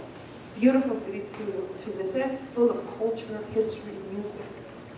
You just can't afford to live there. And that decision that Joel was talking about, picking up your kids, your stuff, and moving to another country, was not an easy decision, and it was not overnight. There were a lot of fights, there was a lot of kitchen table conversations with my parents, there was a lot of crying from me and my family who did not want to leave home, and we wanted to stay in the community that we grew up in. But that was not a possibility. My father said, we're going to go look for an American dream. And the American dream came through my grandmother, who was a farm worker, who was given amnesty by Ronald Reagan. And you were not allowed at our home to speak ill of any Republican and not Ronald Reagan. And at the time, you know, politically I've always been very much open to hearing people. I am not partisan, because I wasn't really raised here to believe blue or red. But what I have seen is that there are people on both sides that are willing to work for their community and that they will come together to solve problems. That's very difficult to find in the state that I come from, the country that I came from. Women do not participate, and women's thoughts and solutions are not brought to the table. We have that here.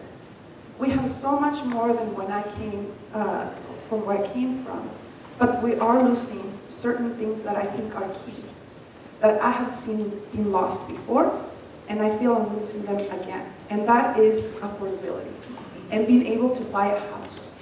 In Mexico City, you are not able to buy a house because, number one, financing is not even real financing. Poor people do not have upward mobility because there are no loans. There's no 30-year mortgage loan. There was a class that we were taking in Mexico City with some of my friends who wanted to get into the business, and they were doing 30-year mortgage loan exercises, and they kept asking, who is this for? This doesn't exist in Mexico. But we were doing it because the United States was doing it. And so we were just following blindly whatever the United States was doing it. Didn't help. You cannot buy a house because also, if you cannot afford it in cash, what you're able to buy does not render a great life. You have to commute 2 hours into the city and 2 hours out of the city. It's just sounding too familiar. I get it. That's exactly the life that I had to live when I bought a house in Riverside County because I could not live in Orange County. At the time, I worked for an affordable housing developer and homeownership center, and I could not use the federal funding that was available to our clients because I was an employee. So I was fortunate enough to help hundreds, if not thousands of people become homeowners, but I wasn't able to do that in Orange County. So I had to finance myself and buy myself a house in Riverside County, which at the time was affordable. It was still a big stretch. But what came from that purchase and that sacrifice was an hour and a half each way to my work. I was a single mom. My kid was alone in the house. And if she had an emergency, how am I supposed to get back to her in the traffic of an hour and a half getting home? Public transportation, don't even think about it. I have used public transportation that's efficient. It's Mexico City. It does not exist here. we do not have the culture, we don't have the infrastructure, we just don't have the locality. And it's not okay to continue to push something that you see work somewhere else into your community. It doesn't work. So what I have seen is, as I am trying to understand how do I escape this continuous cycle of unaffordability, it came to the realization that it was only through owning my house. Now that I own my house, nobody's not knocking on my door saying it's going to be $300 more next year, and then another $300, and then another $300. How do you get $3,600,000 as a raise every year? The businesses cannot afford that, and you really cannot move that fast in your income. So it feels like you're stuck. It feels like there's no answer. Then I worked for local government, and I worked for the federal government, and I wanted to understand, why is this not moving? Well, it turns out that the government doesn't build homes. And that's something that I don't see people realizing. And the first person that they go to when they're having a problem, we go to, is the local government. And we tell them, you must build more homes. Well, the local government doesn't get out, all the workers and gets, the local environment, the policy environment is created by us. We create the environment to allow for buildings to come through. And local government is looking at, federal government and state government, and they're not giving them answers. So you've heard a lot about how state is not regulating for prosperity, and that's where I think us, the underrepresented, big population of any age that you ask. Yes, I would love to buy a house, but that's impossible. They gave up on that dream. And what I'm seeing is that I asked the mayor yesterday, how many people have come to the dais? And you have a lot of public speakers that come every year and every day. How many have said, I would like for this community to build homes for purchase? He said none. And he's been around for a while. So where's that voice? It's getting drowned in a lot of fights about how to keep rent steady. I was a renter for many, many years. There's nothing wrong with renting. Renting should be the moment where you are saving some money so that you can achieve homeownership. And why is homeownership so important? It is the only asset that middle-class families have for long-term financial wellness. And there are very few immigrants that I know that have come to this country for anything else but economic prosperity. So what I think needs to happen is it needs to be a movement of people, not just getting together and trying to work things out. You have to be very clear about what it is that you want. Because I have worked in local government, and you underestimate many times the power of the resident at the dais.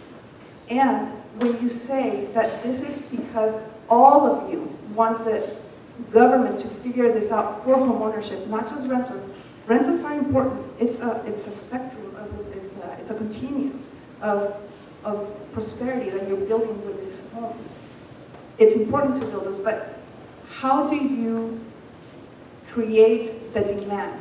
How do you create the policies that you want Salinas to have? It is not going to be because somebody at the state of California woke up one day and said, I wonder how Salinas people are doing with their housing building.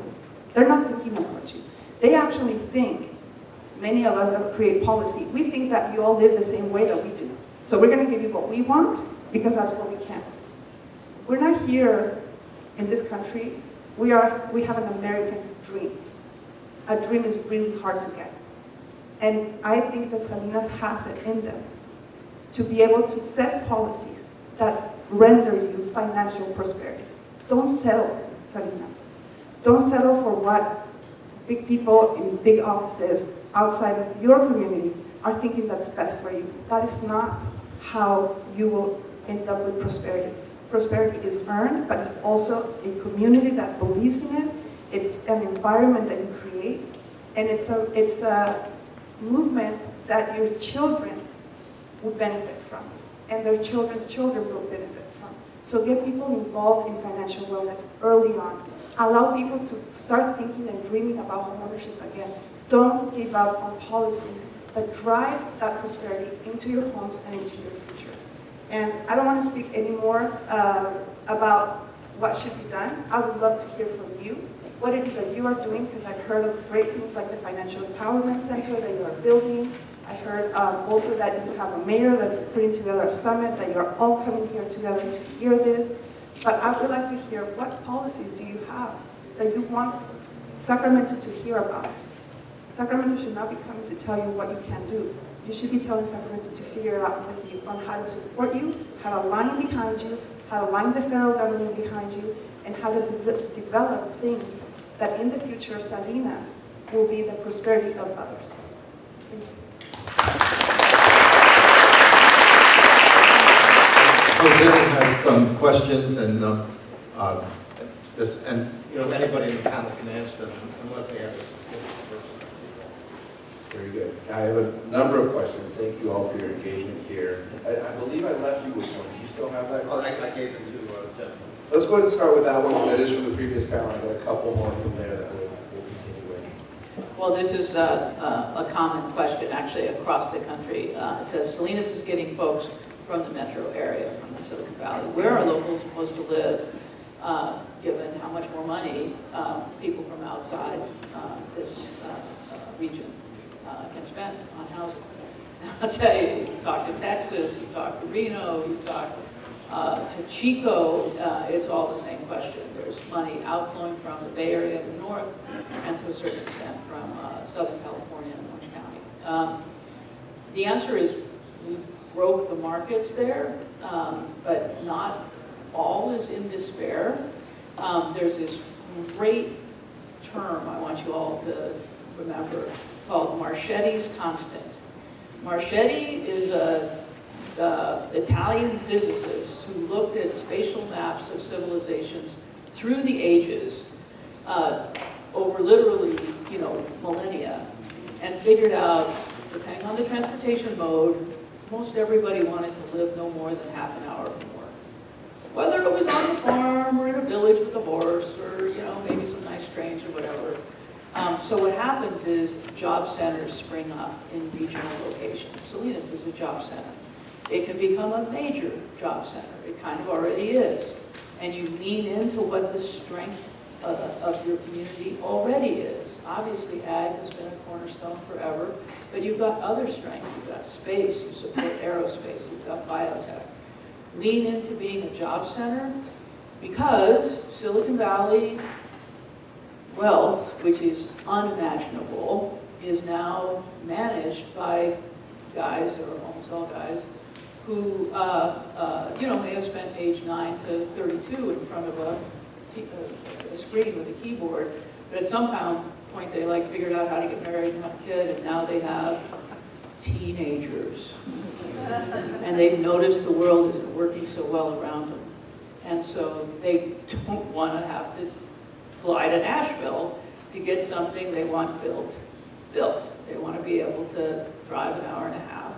They want to be able to have employees who can come to the office in Silicon Valley once a month or once a week.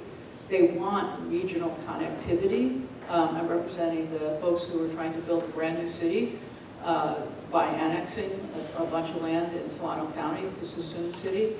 That's the vision of creating jobs-based prosperity from things like, we used to have a lot of it, manufacturing economy, production, biotech.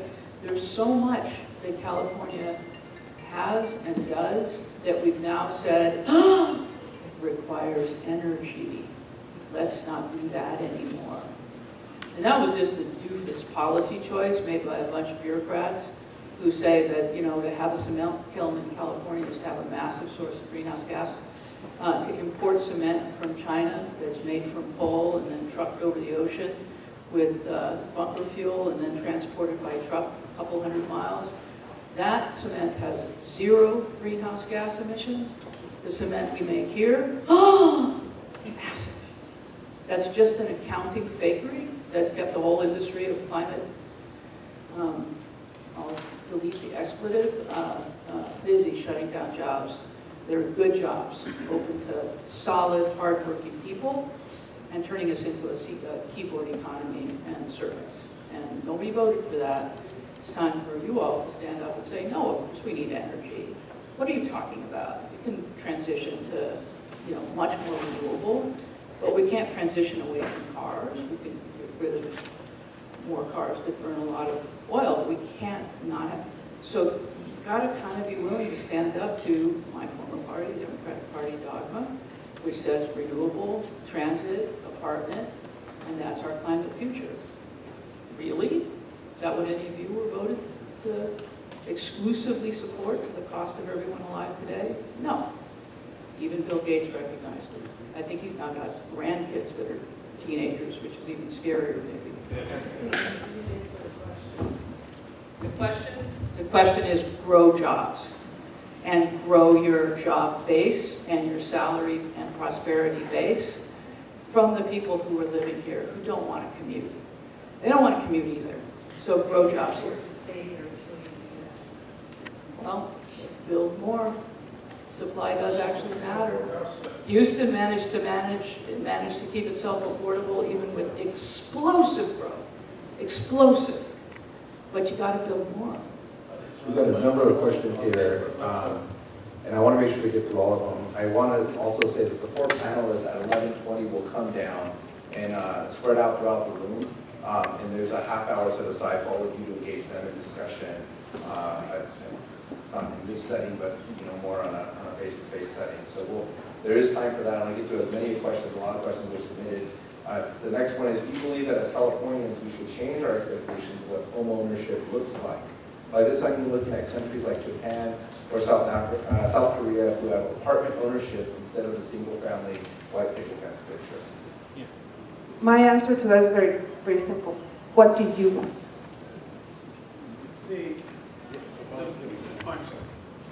Let me briefly, no, don't change your expectations. Your leaders need to listen more. Do not change your expectations. I just want to make Wendell, I'm sure has something even smarter to say, but I have spent time in South Korea, and you do not want to live in South Korea. You do not want to be in a place where, basically the only thing even a upper middle class person can afford is an apartment complex, a 40-minute train ride from Seoul, and because and this was all explained to me by and Wendell worked with me on this, on the whole question called post-familialism, about the decline in the number of children and marriage and all that sort of stuff. And I asked him up, and he said, because the way people live, they cannot possibly have a family, because they're leaving early in the morning to take the train where they're standing the whole way into Seoul, and then they're living in a small apartment, and often with their mother-in-law, so that's like. So I think that we have to understand that there are ramifications. You can make that choice. Singapore has really no choice but to do that. It will have the effect on family formation over time. Yeah, let me just say, I don't have much experience in South Korea, except I can tell you that Seoul, for example, that Seoul, for example, the capital of South Korea, has had 10 million people now for 40 years.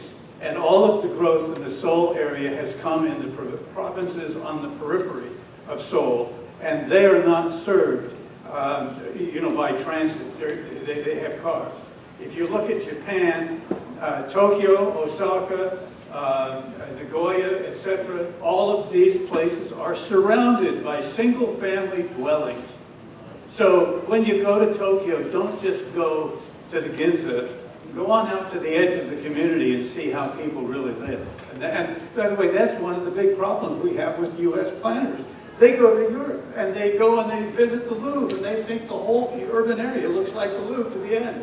No, no, no. It has detached housing out there in the suburbs, and in all of Paris, the city of Paris represents only 2 million of the 12 million in the urban area. And interestingly, the city used to have 3 million people, now it has 2 million people. just wanted to add something. What would be, well, first, my answer was, what is it that you want? What you want is what should be built here. How about we go and ask those two countries, those citizens, if they like what they have? And I will tell you, as an immigrant, and I'm very lucky to have a lot of immigrant friends, ask them if they would love to have a house like the ones we have here. And I think the answer is going to say yes. And you will see that people like my family picked up and left because we wanted that American dream, and to achieve it here, and to not give that beacon of hope to the rest of the world, that when you mobilize and you work with government and you work with community, you can create these communities that we have now. Why are we losing them?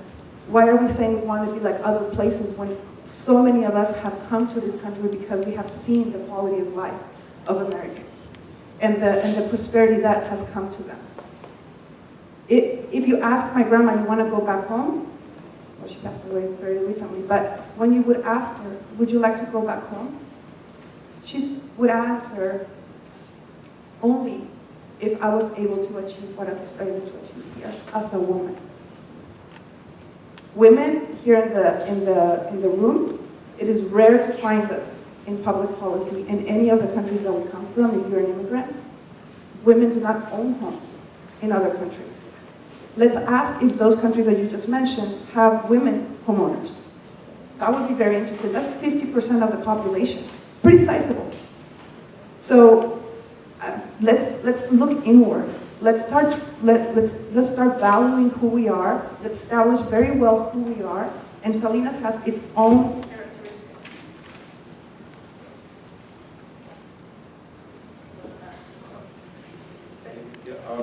Why don't we take the next question?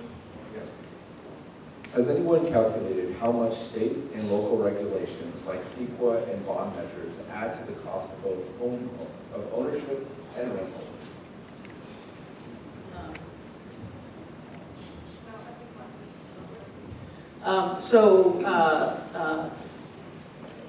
There's a lot of different data out there. The one I like to quote from, because it's the most recent, very objective, was done by the RAND think tank earlier this year.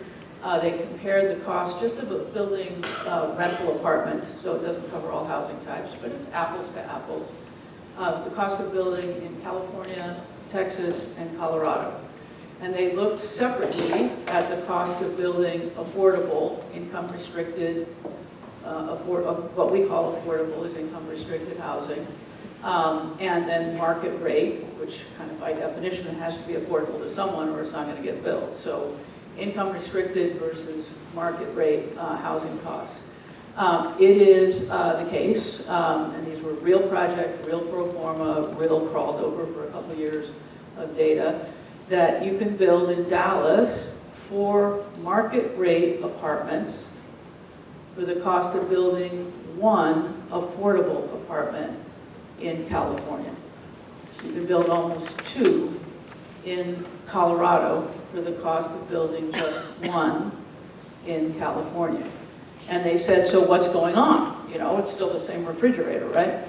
And the regulatory requirements are there, and it's partly land, but prevailing wage, green building code, fees and exactions, processing time and cost, and when I say that I mean the oftentimes hundreds of thousands of dollars you pay people like me or architects or planners or consultants to churn through 2 or 3 cycles of like, okay, now is it good enough?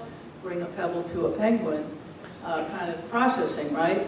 All of that doesn't add any, I would argue, any value to the ultimate home that's built, but oh my God, does it employ so many of us. And all of that comes out of the pocket of the consumer of the home. And so that's when I say we've made a bunch of bad policy choices. We didn't have to do that. Colorado didn't do it, and it's hard. Texas for sure didn't do it. Briefly, because Jennifer is correct, but I build in California and Colorado. In the Denver metropolitan area, the regulatory regime isn't as confiscatory as California, but here's what is. If you're going to build an apartment, single-family home or any kind of residential unit, you will have to bring the water resource to the jurisdiction. That will cost you, as a whoever, $50,000 to $70,000 per dwelling unit. Think about that for a second. How in the world are you going to build anything that's high quality and affordable if you're starting before the fees, exactions, and regulatory regime, or the land that Wendell talks about, even comes into play? You got to find the water resource. Guess what you have in Salinas? You have water. You're ahead of the game. So just on that one point, because this is a real big issue, because your infrastructure financing options from federal or state grants have really shrunk to near nothing, right? In Texas, if you go to Texas and say, oh my God, we're growing all these damn Californians, we're on tens of thousands of people. Point that the same town is growing by tens of thousands of people a year with no end in sight. And what happens in rooms like this? Okay, we got to build the infrastructure. Well, how are we going to do it? Oh, man, it's going to be hard. But they don't raise taxes. What they do is they get private capital to build the plant, the infrastructure. They do public-private partnerships to operate. And then they amortize the cost of service over the course of the expected life of the project. They eliminate the nonsense costs of bonds, where what, a fourth ends up getting lost to interest payments and other stuff. We have other models, but what that money won't do, what that private infrastructure money, which is in swarms floating around the globe trying to find a place that's reliable to land so that pension funds and others can buy it and get a steady income stream that's stable, what they won't do is touch the California regulatory uncertainty. You bring them a shovel-ready project where no one can sue anymore? Yeah, sure. You ask them to make a commitment and maybe we'll have something in 5 to 8 years? Nah. So we can do infrastructure differently, and we have to, because none of us, certainly that was not an $18,000 home that you bought, if you had to also pay for the schools, the freeways, the sewer plants, the water plants, the fire system. That is not an $18,000. We need to price homes for the cost of homes. Let me just add one thing. We all know that California is the most populous state. However, the Department of Finance has just come out within the last month with their new population projections through 2070. It is interesting that by 2060, the Texas projections show Texas to be more populous than California. And it's unbelievable what's happened. So when you think about a state that was, by definition, the fastest growing state in the history of the United States, it went from 90,000 people in 1850 to 40 million people in the late teens, and it anticipates having 40 million people in 2072. We have about 9 minutes left for the questions I have. Why do new projects have such long build-out timelines? And that's sort of a question, but it's true in a lot of jurisdictions. An example here is Vista Lucia project of 3,000 units took over 30 years to build after it had. Is that the one that's I don't. Vista Lucia. That's the luxury product, right? With very Gonzalez, thank you. Yeah, beautiful product, by the way. Project. It hasn't broken ground yet. Sorry? It has not broken ground yet, but that's, once it's entitled, they're planning on building out over 30 years, and it's mixed income. Oh, that's a different, so that's a will different build project out. than I was thinking about. Thanks for the clarification. So thanks for clarifying. A 30-year development agreement is pretty standard in the industry and takes into account what's usually viewed as a roughly 5 to 8 or 7 to 8 year kind of depression cycle, recession cycle, where something goes wrong and the market is broken for a period of time. It also has to take into account, in terms of build out, what the demand profile is for that kind of product in that location. And oftentimes those are kind of through the looking glass estimates of, well, will people be there? Will they want to stay there? Can they afford to stay there? Or will they all move to Texas because they're following jobs out of Silicon Valley? So there's just a ton of uncertainty, and that 30-year build out DA, development agreement term, has become kind of a surrogate for you have to mean it when you entitle a project that requires a lot of upfront capital investment. You have to mean to let it build out. You can't let the first wave of residents sue to block the build out. You can't let the next wave of council elections say what a dumb idea it was to approve that project. Because now you've got nearly $1 billion in the ground. The Newhall project is a great example of this in Santa Clarita. They've been in process for more than 30 years. And to try to get the next few villages entitled is going to be another 30-year adventure. It's unbelievable. So that is the consequence of our very litigious, very politicized, you don't have any right to build until you subdivide and pay a bunch of fees. And that's just an unstable basis for investing tens, if not hundreds of millions of dollars in upfront infrastructure. We have one more. Maybe a couple more. With 4 million people leaving California, why is there still a housing shortage? Is Airbnb or VRBO playing a role? So Airbnb, that's really fun too, because it's such a tiny fraction of the housing market. I don't remember if it's all of Oregon or just Portland that makes Airbnb units quantified and then sets its equivalent of RENA allocations, how much new housing you need. It discounts Airbnb units, and they're 1% to 2% of the housing market. You find a really, really nice ocean environment where, frankly, Airbnb units provide a much more affordable option for families than $400 a night hotel rooms with restaurants, which is an uncomfortable truth. We shut down campgrounds, we shut down affordable lodging. So is it a sin against nature to allow 1% to 2% of those units to be rentable? Personally, I don't think so. I'm an all of the above housing gal.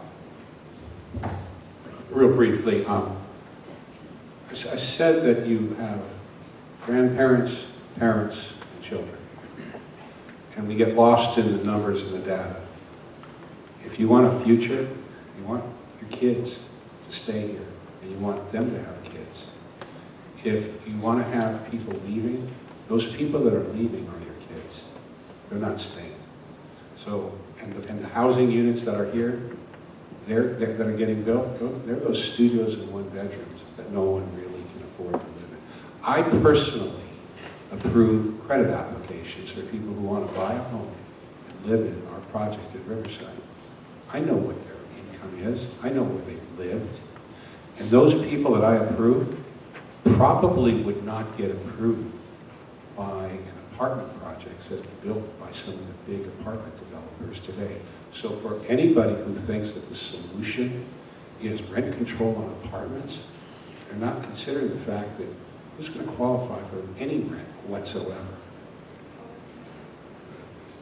I just want to say, I personally don't have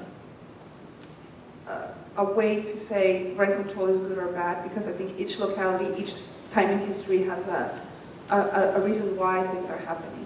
But what I will say is that if the strategy for policy in Salinas does not include home ownership, all those big jobs that we're talking about are going to be much harder to retain.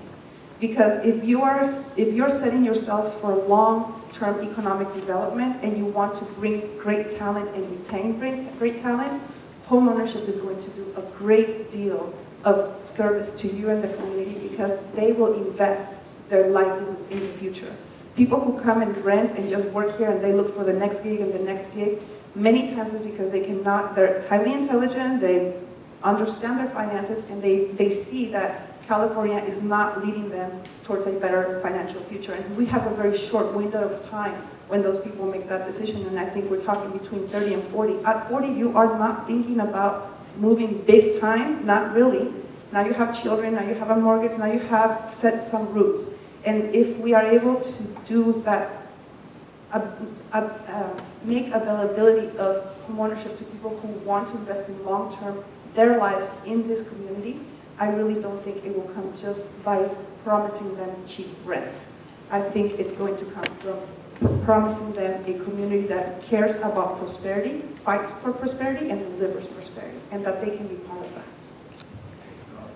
The next question comes from, I want to shout out our interpreters today, JAB Language Solutions. They're here interpreting and also took the Spanish written questions and translated those for us in real time.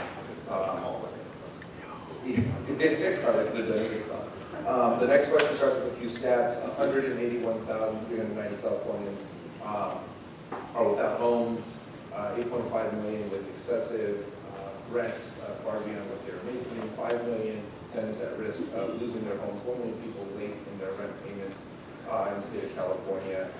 Do you support affordable homes in California through policies like State Assembly Bill 736 and Assembly Bill 417? I'm not sure how familiar you are with those two Assembly bills. I'm going to be very brief because I'm not familiar with either one. But one of the mysteries of our time is thinking that someone who's going to make a choice for someone else and there's no consequence for them being wrong still remains a mystery to me. I would love, before I leave here today, that you all think about how you get your community to request and demand and pursue these kinds of things that we think are good for them. So I'm going to just repeat, I view the term affordable housing to mean in the English language and Spanish too, housing that people can afford. And that means housing you can afford to buy if that's your position, or housing you can afford to rent if that's your position or preference. Affordable housing in California is income restricted housing. To the extent you're using any kind of federal funding, whether it's a Section 8 voucher or HUD funding, it is illegal to have an undocumented immigrant or an immigrant without the right kind of visa live in that home. The overwhelming majority of the people who actually have the leases to affordable units, and I'm on the board of a major affordable housing developer. This is not, I have a lot of personal information about this. They tend to be moms. God help them if they find a mate. They have to hide the mate's income because now they're over the affordable housing limit for their unit, or they risk losing their home. You think that's the right social policy to build even more of those? You think that taking, as we have in San Francisco, truly, truly, truly troubled souls who are committing suicide on the street and putting them in single occupancy homes?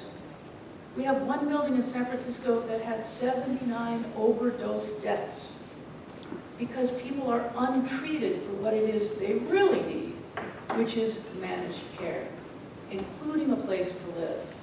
And providing 180,000 people with a hotel key, this is always, do none of these people have addicts in their family? I do. Do you think giving them a key is the right answer? Not even close. So this is dogma. This is dog whistling. This is advocacy. This is woke BS. We know a lot of people need a lot of care. But the idea that rent control and income restricted housing that we now spend almost $1 million an apartment to build. I mean, who thinks that's a solution? So rap is coming up. Anyway, what we're going to do now is go into even a more, if you will, intimate phase, where we're going to all hang around, and we're happy to have you chat with us. Just So before let me guide that a little bit here. If I could invite both Jennifer and Carla to maybe, Jennifer, you can come to this side of the room, and Carla on that side of the room, and then Wendell and Joel maybe to the lobby just to, for sound reasons, just to make sure we're dispersed a little bit more. We're going to do that for about give about a half an hour for that time. Lunch will start to come out during that time. You can network with each other, network directly with the speakers. This is an opportunity to talk. There's a lot of conversation that cut off earlier to convene for this panel. But I'll make sure you get a chance to continue that. But before that, just thank you all for giving your time to be here. Give a round of applause for the panel today.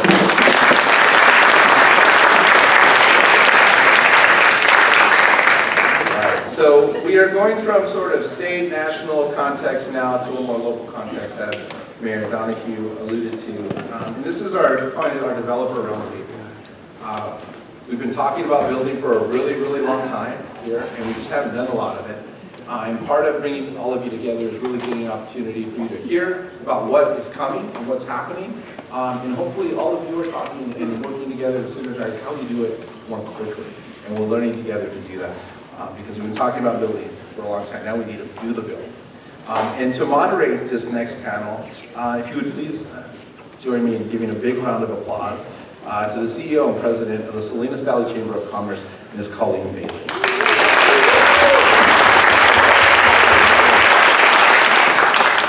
I kind of thought maybe people would leave after lunch, and I'm so excited that everyone stayed and that you're here to be part of this really focused conversation today about what's actually happening in our community.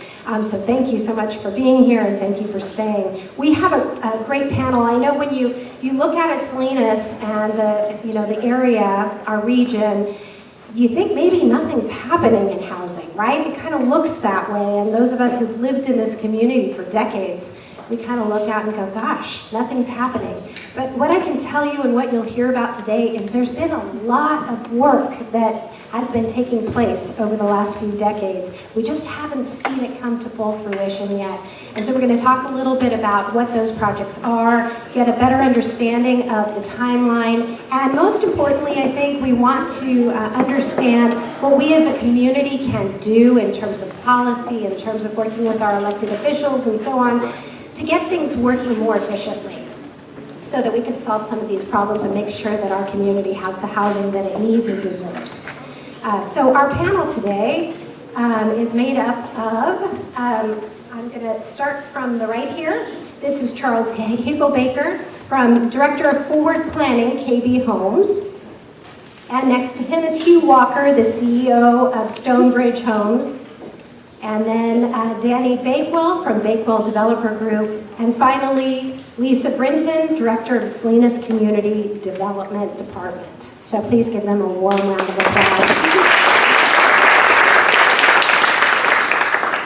Okay, to get us started off, could each of you briefly describe your current projects or work in the Salinas or in the region, and what motivates you to stay engaged in this housing market, knowing how long it takes to get things moving forward?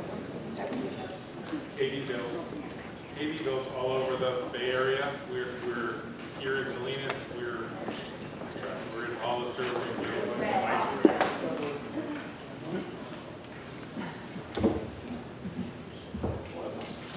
So KB builds all over the Bay Area. We're here in Salinas. We're in Hollister. We're in Gilroy. We're in Morgan Hill. Everywhere. We are very excited to have control of pieces in both the West area and the Central area here in Salinas.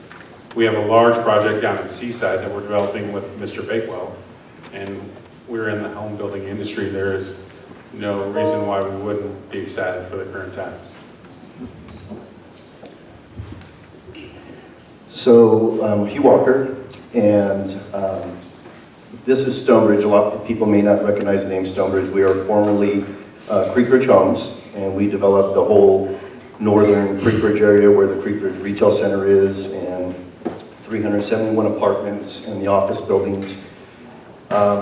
We got invested in this project in 2003, and it was all, the specific plans were all designed after the 2002 general plan, which really enforced us to do a lot of new urbanism concept designs.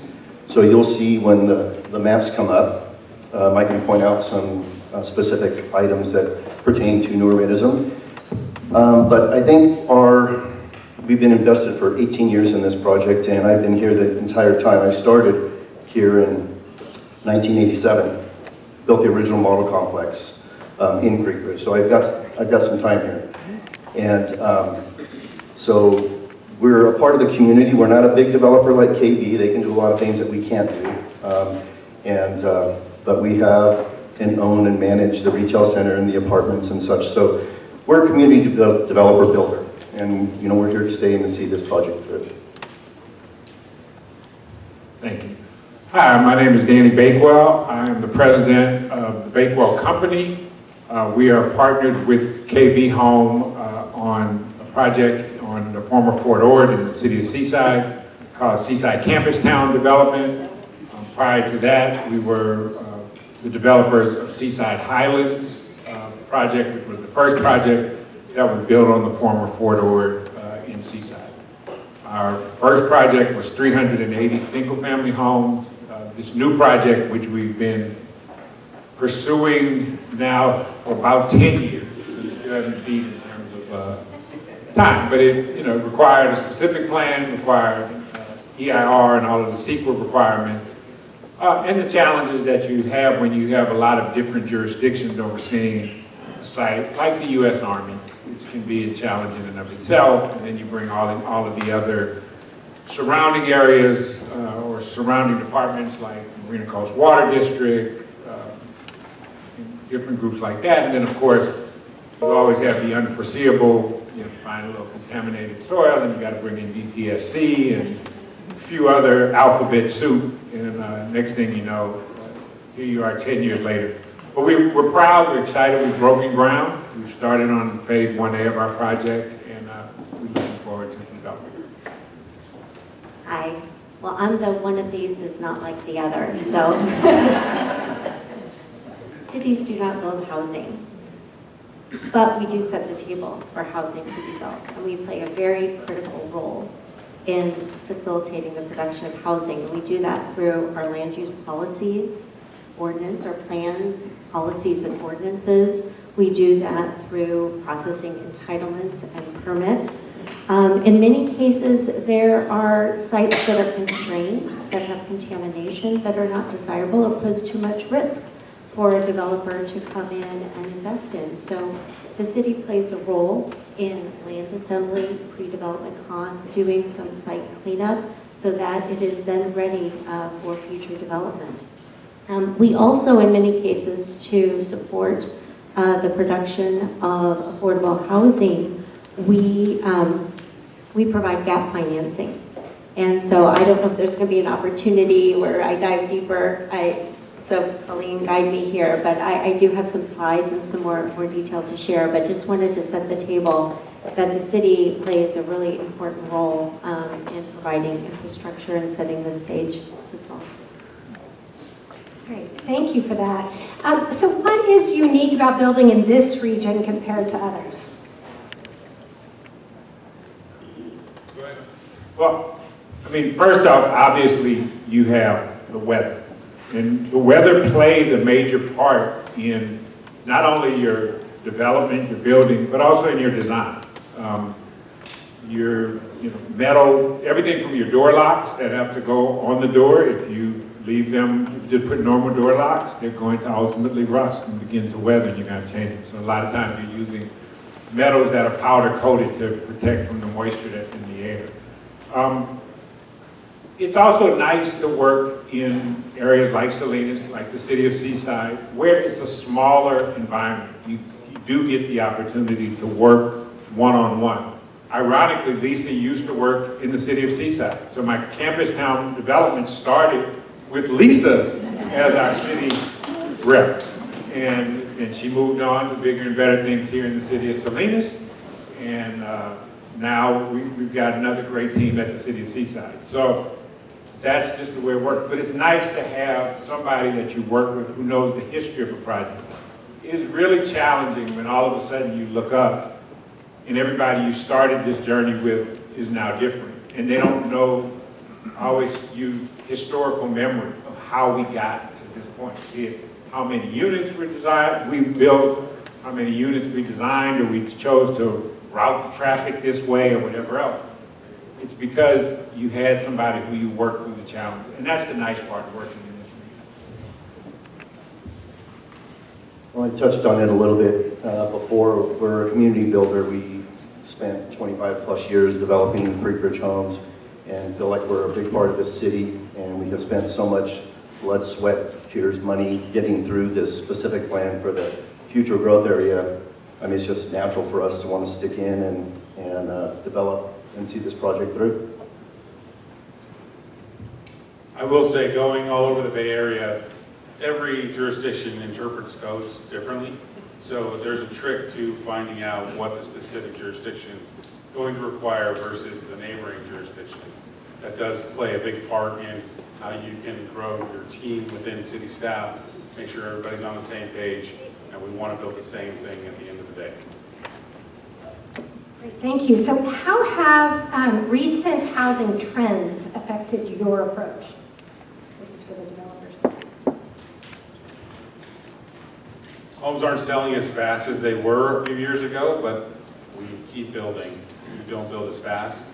We're not building as many spec homes. We sort of slowed down a little bit and let the market come to us as opposed to building at a rapid pace and knowing the buyers will be there. But other than that, we haven't stopped. We're still investing hundreds of millions of dollars, buying sites all over the Bay Area and developing them, getting ready for those home buyers that will eventually show up. Yeah, I think he was speaking obviously to the financial end of it and where the interest rates are right now. And we all know that the 3%, 4% rates are probably never going to come back because that was a recovery rate from the housing market crash of 2009. But the way we look at it with Stonebridge in the housing trends and stuff, like building over in Hollister and Greenfield and places like that, is that we're trying to provide a nice product with a lot of nice standards in the homes and a lot of nice upgrades for people. So we're always looking at what are the latest and greatest things, you know, by providing a ring door system, you know, at move-in standard, by providing the Eco Beat thermostats, which you can control by your phones and stuff standard, by doing the electronic door locks, you know, on the front. So a lot of things that we feel that are going to entice people to want to buy and move up. We're trying to always be ahead of the game with that.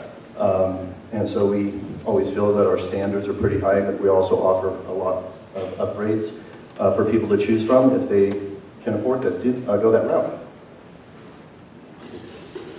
You know, building is always a challenge. I mean, obviously codes always change, technology is always advancing, and I think what we always are looking at is what are people's interests?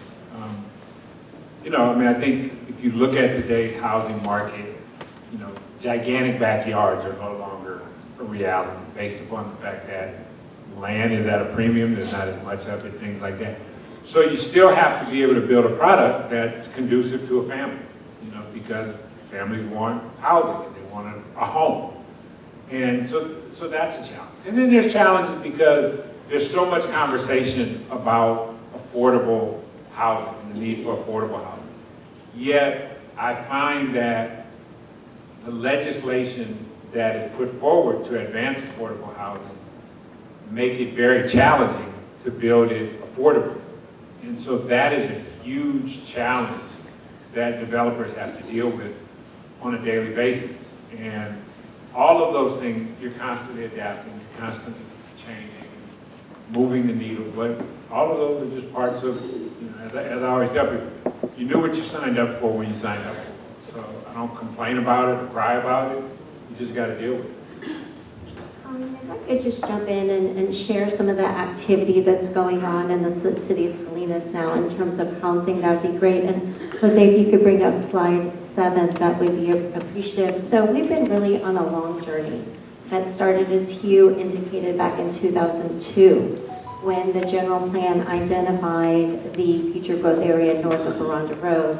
And it took almost 2 decades to get to the point where we are now, where we're processing tentative maps. So at this point, Hugh, and we can go back to Hugh and you can share maybe your slide and the 1,600 homes that you have gotten entitled through the tentative map in the central area, but currently we're processing tentative maps for over 3,900 homes in both the west and central area. And so it is a long process, and that these, once they receive their entitlements, many of these projects are phased, so it's not going to be overnight that you see 3,900 homes come on the market. And these are going to be a variety of housing types, for a variety of income levels. And that is one of the guiding principles of the Salinas General Plan when it comes to housing, is that we want housing for all. And that means looking at diversity of product types as well as meeting the needs of all income levels. So just wanted to just share some of the housing activity. And in terms of permitting, we're really seeing residential still leading the way in terms of the types of permits that are coming in, with the majority of them being accessory dwelling units. And so right now at this point in time, that's where we're seeing the activity, but we do have products in the pipeline. I don't know, Hugh, if you wanted to talk about the central area. Yeah, if you could talk about the different types of housing and how many units you have in each of those different areas, that would be great.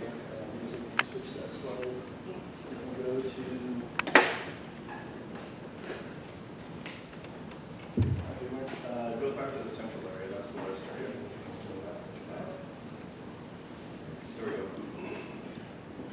So this is the central area specific plan, which again took like 18 years to get through, and we got it approved in December of 2020 via Zoom meetings. But then we got delayed for 3 years in a lawsuit, and now we're here finally pushing through.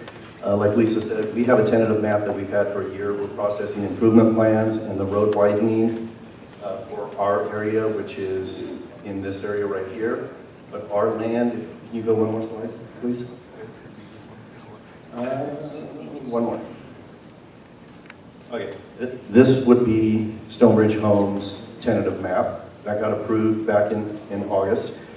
One of the things that we did, and Hugh Bickle, the owner of our company that passed a couple of years ago, he was very, very passionate about the 2002 general plan, which took into account the new urbanism concepts.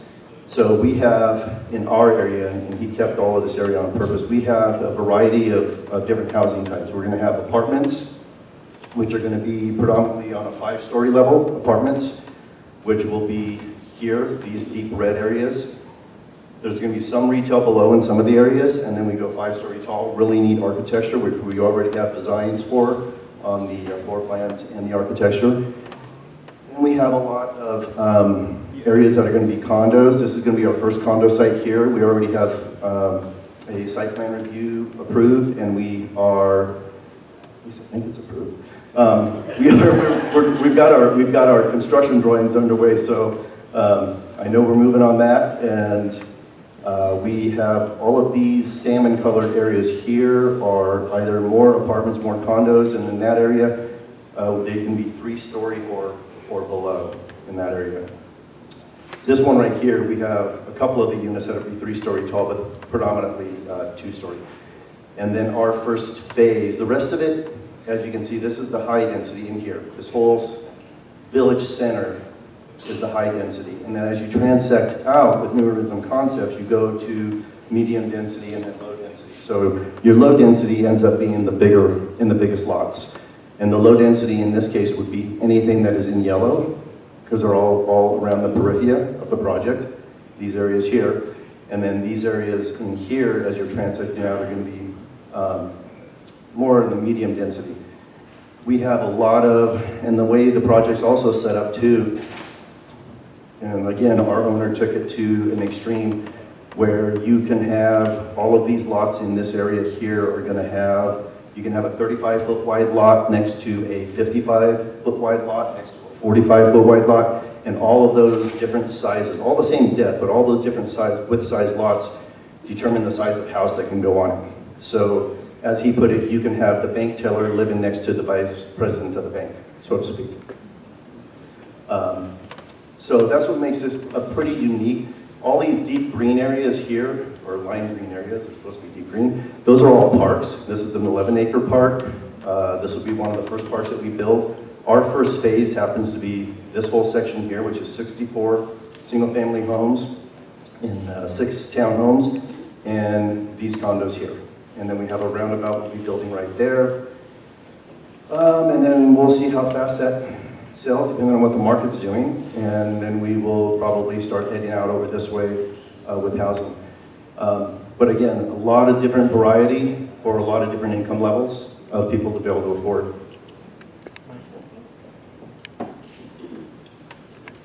So we're hearing about how long these projects take. So I think that's what we're all most concerned about, is the length and the timeline for projects to get built.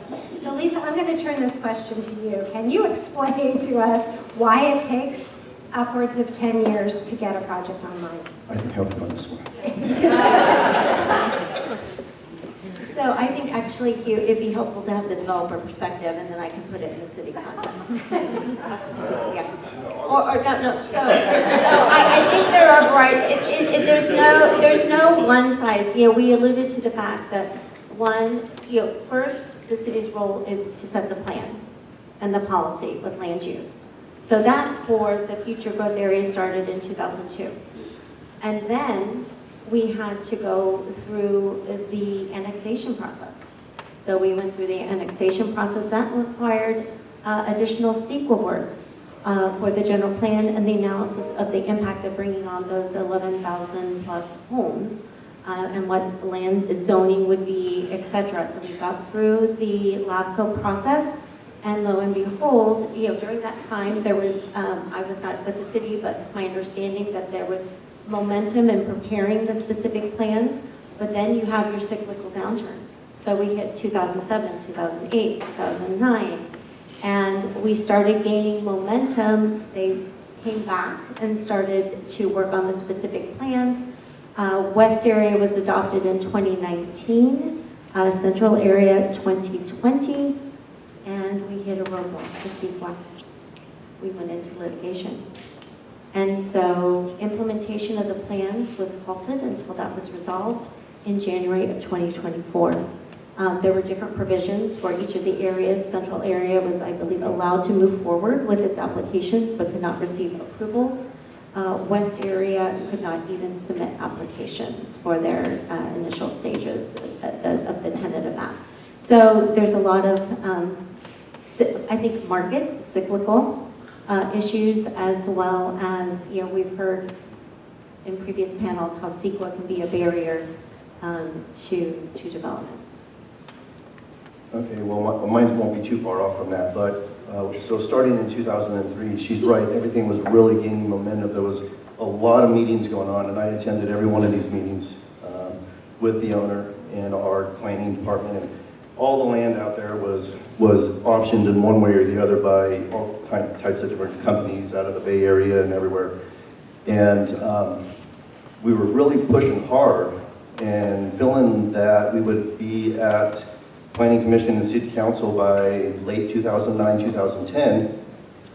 And then the housing crash hits late 2008, 2009, and that just blew everybody out of the water. I mean, people just dropped their options, they left. Nobody was working on anything. Nobody knew, they'd never seen anything like this before. We were licking our wounds and just, hoping to stay afloat. So nothing, zero, happened on the specific plans until 2013. So you had a 4-year, basically, hiatus of absolutely nothing happening. That was the biggest pitfall that kept this project from getting done a lot sooner, getting approved a lot sooner, and getting housing on the market a lot sooner, the biggest. Then 2013, why did it take 7 years to get to 2020? Because with a 5-year hiatus like this, or a 4-year hiatus, I'm sorry, all the people that we worked with from 2003 to 2008 in the city and the planners, and they were either out of a job or they were gone. All your reports, biological, a lot of them were all outdated. We had to start over. We had to basically start over in 2013, and it was a nightmare. And so it was just, fighting this all the way through, and then finally getting it to a point where, and everything's about not getting sued. Jennifer was mentioning that there's a lot of sue happy for CEQA out there. Everything in the documents is about presenting it so you can't get sued. Cover your buns so you can't get sued. We got sued anyway. That held things up for another 3 years after. So all we did was have basically another 3-year delay, and now we're finally here where we're at. But those are the things that happened. Had we not had the 4-year market crash, which is a bit of an anomaly, we probably won't see one like that again in my lifetime, but had we not had that, everything would have been accelerated, a lot faster. So that was specific to Salinas. I wonder if you have anything, Danny, you want to share that might be particular to your project. Well, ironically, listening to the story, it's a very similar story. And, you know, we were affected, obviously, by the downturn in the market. And then we started pursuing pretty aggressively what is now the campus town site. And we got moving. And as you said, unfortunately, everything in your specific plan is about not getting sued. But unfortunately, no matter how hard you work and how hard your team works to not get sued, you almost always get sued. It doesn't matter. And then there was another little thing in the midst of, you know, this called COVID, which, you know, threw everything else off. We were very, as I heard him say, he got his approvals via Zoom at the end of 2020. Charlie and I, we got approval at the last city council meeting before the world shut down. That last city council meeting in February of 2020, we got our initial approval. You need a second reading in order to make it legit. The only reason we were able to get our second reading in on time is because the city had to have a city council meeting in order to enact emergency procedures for COVID. And so we got our reading in. But then all of a sudden everything else the world shut down, including the fact that the time to appeal got stayed, right? Because COVID had shut down. And it took 6-8 months, almost a year before you could appeal the decision that your EIR and CEQA was approved. And then we all had to hold our breath and see if anybody was going to fight it. And then we got a lawsuit. And then we had to fight the lawsuit. So developers all go through the same thing, whether they're in Salinas or Seaside or anywhere else. We fight the same challenges because, look, unfortunately in our society today, litigation, while you may not like it, is also a way to make money. And there are people out there who will put their name on a lawsuit because someone will write them a check to use their name to back a lawsuit. And we've been caught in that as well. So it's a challenge, and it's very similar. Part of being a good developer is you've got to remain vigilant and patient. Eventually your opportunity will arrive, but it can take a lot of time, and in many cases, a lot of dollars are exposed, and you're waiting for the return. And everybody sees how much money the developer makes on the back end. They never see the amount of money the developers spend on the front end to get it. Well, that's going to be my next question. Maybe Charlie, you could speak to this, which is, you know, if you have a development that goes on for 20 years before you actually can sell anything, how does the developer finance that? AB's in a unique position where we're a publicly traded company, so we finance everything internally. We don't actually go out to banks and get loans. But it's extremely difficult. We try not to get involved in projects that are going to take 20 years. We'll literally wait until Hugh's ready to sell us lots. I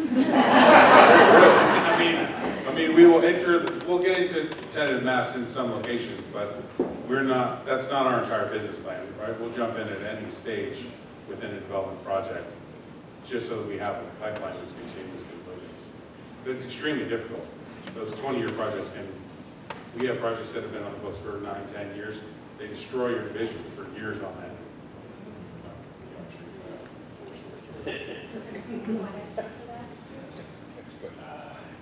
Yeah, well, you say how you finance it. It's tough. From a community builder like us, we're not a KB home, we're not publicly traded. It's a family-owned company for the most part, the Bickles. And so fortunately, Hugh Bickle was very smart and, in my opinion, a genius when it came to numbers and planning ahead. We basically borrow from ourselves. We have a lot of projects, a lot of apartments, retail, buildings that we've built, and we try to borrow from ourselves. And what we can't do there in borrowing from ourselves, we have to do construction loans. And so that's basically how you do it. You know, the land is with borrowed money from one of our projects to acquire the land and all the work that it took to get here. From then, once you get going, it's a lot. I mean, I'm going to throw a number out there, and some people will go, oh, that's no big deal, but to us, it's a huge deal. Including the land and getting to our first closing, we're upwards around 60 million to get to our first closing. It takes a lot of closings to even make that money back and to even get to a point where you're making a profit. Because not every house you sell is a profit. You're still paying subcontractors to build. You're still paying fees. You're still paying consultants. You're still paying for roads to be widened, roads to get put in, and sewer, storm, water, PG&E, all of the things that happen. So just because somebody sells a house at $700,000, the developer's not making $700,000. Not even close. So everybody does it differently. K&B's in a very unique position, and they can mobilize and do things a heck of a lot faster than we can. We have to fight for our money. You know, it's one of these things. I'm also, the other part of our business is I'm also a commercial developer. And so one of the challenges that you get into is you often get into kind of a chicken and the egg or a cart and horse situation where you have this idea. Cities want retail, they want commercial because it creates tax revenue. But when you bring retailers to these locations, they're like, where's the rooftops? Right? Where's the rooftop? I need to see this consumer base. So what goes first? Cities want retail first, but the retailer wants housing first. And so you're constantly at this fight. You know, I totally understand the numbers he's talking about. I will tell you guys here, forget getting to first home quote.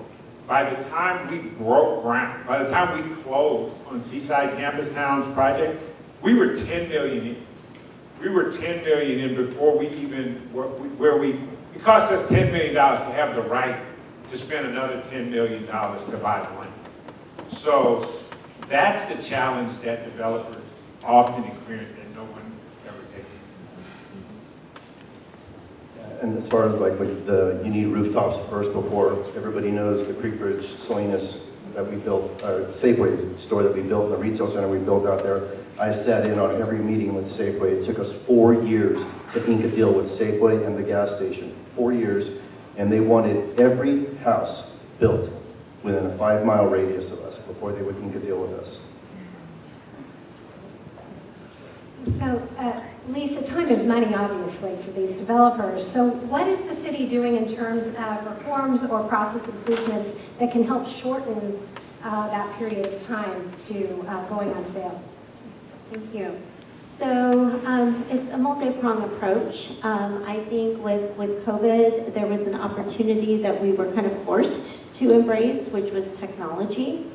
And so for our building permit process now, we are 100% electronic, which improves convenience for the applicant to submit at any point in time that they are ready, as well as to have ease of routing and great version control through the electronic process, whereas before we were paper, taking in and routing, it was very cumbersome. I think we're also looking at the future with technology.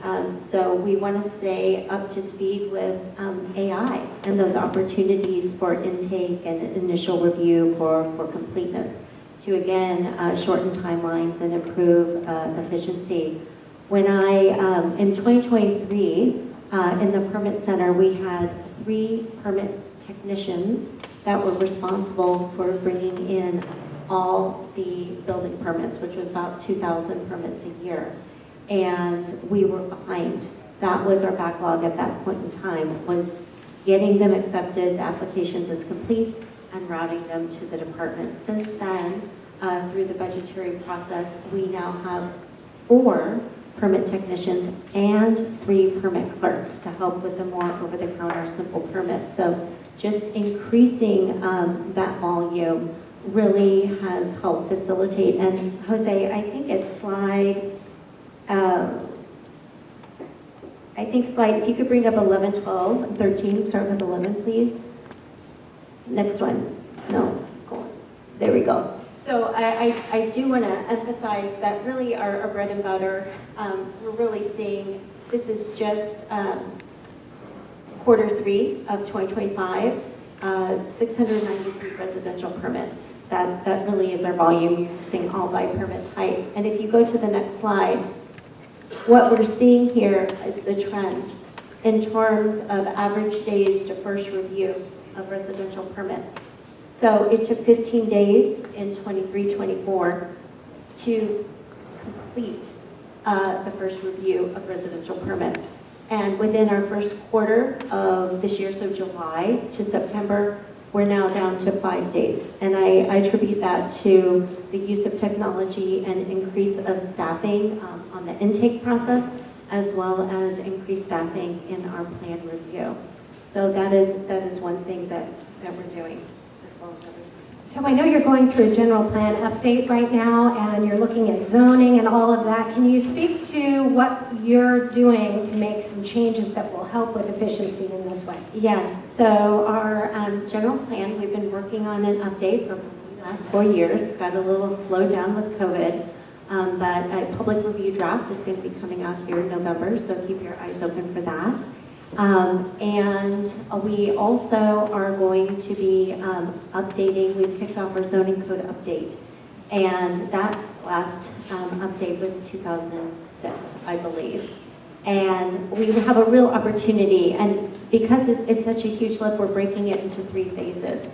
The first phase is compliance. Given the barrage of changes in state law, especially with housing and streamlining, we have to make sure we're consistent, that we are compliant with state law. And so that is already underway, looking at all the housing reform. We are going to be bringing forward to City Council, Planning Commission, City Council, repealing our current ADU ordinance because it's so far out of compliance that we need to remove it to avoid confusion and just rely on the state's handbook until we can put a new ADU ordinance in place. Second phase will then be consistency with our general plan because we're making some changes with how we look at land use. So instead of single land use, we're looking at place types, which really look at what is a combination of uses that is appropriate for an area. So our zoning code will then need to be consistent with those new place types as a bridge. But there's the most opportunity we have here through our zoning code update to improve clarity, ease of use, have straightforward, objective standards that is easily understood by both the applicant as well as staff. Because I think that's where we get bogged down, is there are, not everything's either black and white, and so there's a call that has to be made, and staff hesitate to make the call because they don't want to make the wrong call in processing. We also have a situation where there's a lot of detail in our code that's very specific and uses the word shall. And that relates to maybe landscaping, architectural design, and all these things cost money when it comes to the development of housing or even commercial industrial development. So it's really striking that balance, looking at what options can be provided to move forward. We also tend to put into place a lot of discretionary processes, conditional use permits for certain uses. So how, through this zoning code update, how can we streamline processes to be more administrative, but to provide pathways? Like if you choose A, it's administrative. If you want to deviate to B, okay, maybe it's an administrative conditional use permit. And if you're really deviating from what the code is, then you go discretionary, and it's really the decision makers, the planning commission, and possibly the city council, depending on the development type, that would be making the decision. Thank you. So since we're solutions oriented here today, I want to ask the developers, to help Lisa out, what are the things you would like to see as they're making these updates that would be the most important changes the city could be making now to make it easier for development? Stop using the word shall. Use the word may. But in all honesty, I really think as a developer, it helps a lot. Technology's great, but there's nothing beats sitting in the room at a table with staff and going through comments, going through plans, making sure everybody's on the same page. We've all got to be trying to build the same project or it'll never happen. That's truly the best, and I know COVID put us on screens and that was great, but it's so much better to be in the same room and go through the project together. And I'm not sure anything can ever replace that, AI or anything, I don't know if it will work, but I also know that as a developer, it costs us a lot of legal dollars to help educate staff a lot on the new California laws, because they seem to come out every week, and we have a bunch of attorneys that's all they do is follow that kind of stuff, but staff doesn't always have time to follow that kind of stuff because they're bogged down with 750 permits that they've got to process. So it costs us money to help them understand that even though we're not following your code as you know it, the law now says I don't need to, that I can just do this. So there is a lot of education both on my end that our attorneys are teaching me, and that I then in turn get to try to help educate staff. So I'll put a little monkey wrench in this one a little bit, only from the standpoint that our specific plans are basically their own zoning ordinance on their own. So the west area has an approved specific plan, the central area has an approved specific plan. When we are submitting, when we have a tenant map, when we're submitting improvement plans and house plans and such, they're not going to be looking at the Salinas zoning, the new update. They're going to be looking at the central area specific plan zoning, because the specific plan is the zoning ordinance for our area. If it's not mentioned in our specific plan, then it diverts to the city zoning ordinance. So that's kind of clears that up a little bit from that standpoint. It doesn't, the zoning part of it doesn't really affect us too much. It'll affect a lot of the existing infill projects and different things like that. But you know, right now, being the first one's kind of out of the gate, I suppose we're getting a lot of attention. I don't think that it's going to go by the wayside. I've had several meetings with the city. They're very anxious for us to submit plans. We had a Zoom meeting. I was on vacation last week, and we had a Zoom meeting when I was on vacation to talk about how we're going to be submitting our 12 new home plans and the 38 condos and different things like that, and how we're going to be processing things. So they're not just sitting back on their heels waiting for us to bombard them with plans. They are taking a very positive approach and a workable approach with us and saying, you know, what are you going to get to us? When is it coming? You know, so that we have time to act and be proactive, and they want to set dates to getting comments back to us and things like that. So I will say, but I've been here for such a long time, and I've worked with the city, and even though a lot of players have changed, I've always had a pretty good relationship with the city of Salinas, so I don't expect that to change. And I think Hugh brings up a really good point. It is all about the collaboration and the relationships and being proactive and getting in the room and having that communication, even if it's on Zoom. And sometimes because members of teams are in different places, you know, that works, a hybrid or a Zoom meeting. But I think what we found, especially like working in the central area, is taking that proactive approach and asking the developer what their timing needs are so that we can align our resources and our approvals with their needs, and viewing it more as a partnership versus a one-way volley, you know, a volleying back and forth of information. You know, it's all about getting to that win-win together, because we as the city, we want the development to occur. We want either, you know, the jobs, the businesses, the housing to come online. That improves our community. And so we have to view it that way, not looking at how to stop the project or find another reason why it can't receive approval, but work together to obtain those approvals so they can move forward. I think my thought is real simple, and I think Lisa hit on it when you talk about being proactive and collaboration. I think those are essential. I also think that it's important. Unfortunately, the things that come out of Sacramento, this is not necessarily, my recommendation is not going to fix Sacramento. Sacramento's a different challenge. But I think it's important when cities are thinking and considering enacting new policies and new laws, that they sit down with the very people who are affected by that, developers, and saying, hey, here's our objective. What do you guys think about X? And we'll give you our honest opinion. That's going to slow us down. That's going to speed us up. That's going to have basically a zero effect in what we're trying to do or you're trying to do, because it's impossible for me to speed up any faster.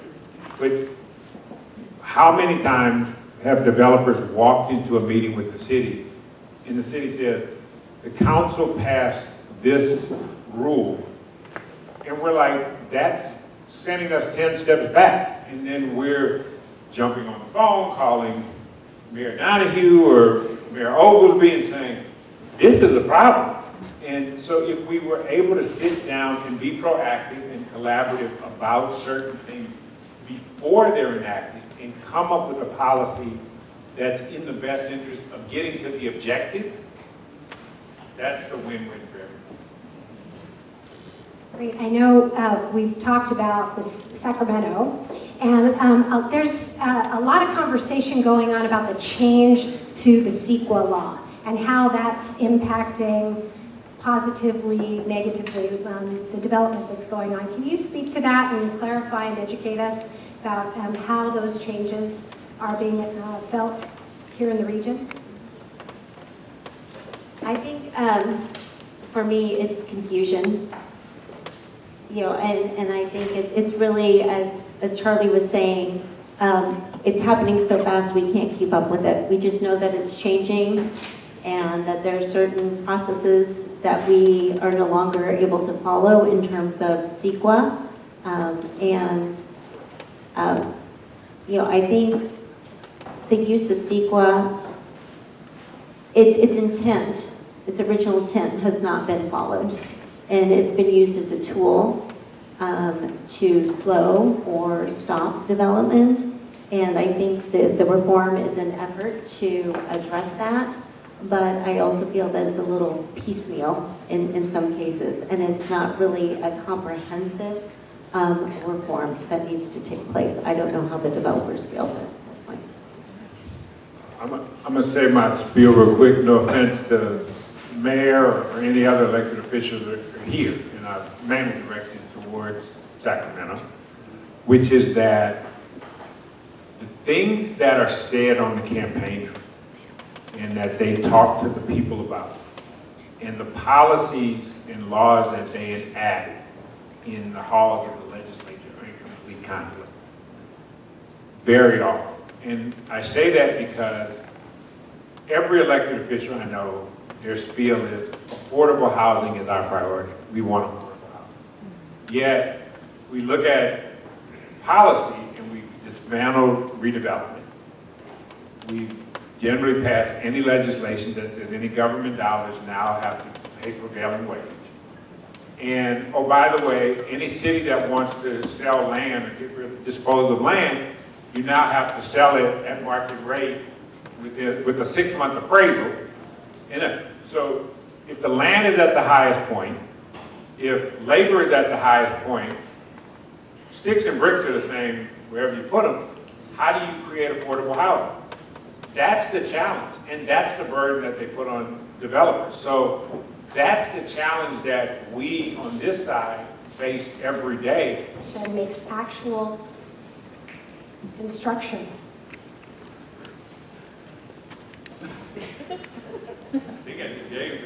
I think so too. So, going to the second question. Has the city started planning for next set of future growth areas? So this is where we run into challenges in that we are limited in the direction that we can grow. So at this point in time, if you think of the city of Salinas, we're kind of like an island, but we're surrounded by agricultural fields instead of water. And through our agreements with the county, we are able only to grow to the north and the east, but not to the west and the south. So we are at a point in time where once the future growth area gets built out, we don't have anywhere to go if the current boundaries or direction of growth stays in place. So that's why our general plan is also looking at maximizing infill development in addition to green growth, which is expanding the city limit in the future growth area. Okay. Has the city considered pre-approved plans for single-family homes? Earlier panelist Jennifer Hernandez says this strategy could expedite building. We currently have pre-approved plans for accessory dwelling units, and we're currently working to bring those plans up to the new building cycle code. We also have a process for outside vendors with plans to get them pre-approved through the city. At this point in time, we have not explored single-family dwelling units. That may be a bigger lift in terms of there are a lot of varieties of a style and type of single-family home, and that may not always fit on every single lot. So at this point, we've just stuck with accessory dwelling units. Okay, this is for Hugh. Over the 20-year period it has taken to get to this point of the city's specific plans, how much is anticipated average cost to the buyer for homes in these new developments? I have no idea. Of course, we've done our budgets and things like that. You know, it's hard to say because someone's going to try to pin you to that number. We haven't set pricing. I'll tell you this, and I was talking to Lisa about it earlier, that obviously it's my job to do all the budgets, and we account for every penny that is spent over the last 20 years to get to where we're at. And with all of the things that we have to account for in our first phase, and of course we spread everything out over the whole project. The road widening of Veranda isn't just that $14 million isn't just put on the first phase, it's put on all 186 acres. So we spread everything out over the whole project, so all of the things that we sell or rent are paying their fair share of what it took to get there. But just for the single-family homes, our cost is $700,000 on average per house. That's our cost. Okay, this is also for you, Hugh. So you stated that the bank teller can live next to the bank president, and the question is how, when the average salary for the bank teller in Salinas is $39,055. Well, that was just a saying that Hugh Bickle always liked to say, that he was providing for, if you have a 3,500 square foot lot with a 1,400 square foot house on it next to it's far more affordable than the house that's the 3,000 square foot or 2,700 square foot house that's built right next door to it. You know, there's going to be several $100,000, difference. But we will have apartments and condos, and the condos are nice. I mean, our 3-bedroom, 2-bath condos are 1,500 square feet. That's not small by any stretch. And the 2-bedroom, 2-bath condos are 1,250 square feet. So they're sizable, and they have gonna have all the nice amenities and everything in them. But anyway, that was just a saying that he always liked to put out there, right? Okay, I'm going to make this the last question, and this will be for Lisa. How are stakeholders involved in land use policy and their updates? So with the general plan, it has been a 4-year process, and we started at the district level. So we had land use meetings asking residents of their district what they liked about their district, what they wanted to see in their district. And we've just evolved through, I see we have 1 minute left. So stakeholders have been engaged throughout the process through online surveys, through pop-ups, through community meetings, through stakeholder meetings with consultants. And we will follow a very similar process with the zoning code update, really bringing together those key users of the zoning code as well as technicians to help us really take a look at how we can make a code that's successful for the community. So I want to take this opportunity to first of all thank all of you for being here, being such a great audience today for this conversation. It's really important that we stay engaged, so I encourage you to go to the City Council to hear these updates and to use your voice in the room so that we make sure that the community is heard.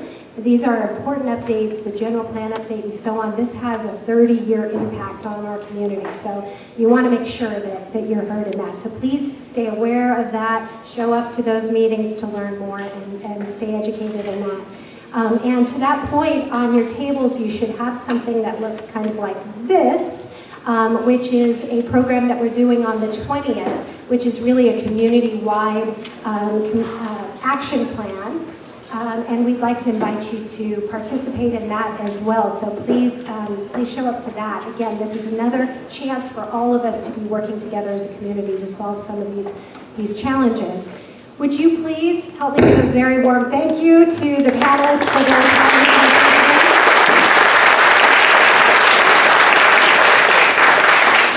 Welcome back, everybody. Welcome back. Let's check out and wiggle out all the post-lunch energy in our bodies. Thanks for coming back. Isn't this an exciting conversation? Yeah. Let's give a big round of applause to the City of Salinas and all our partners who've done an amazing job putting this together today. All right, so saving the best for last. We are all about solutions on this panel. I know we've talked about a lot this morning and throughout the day, the various data points, the challenges, the pain points.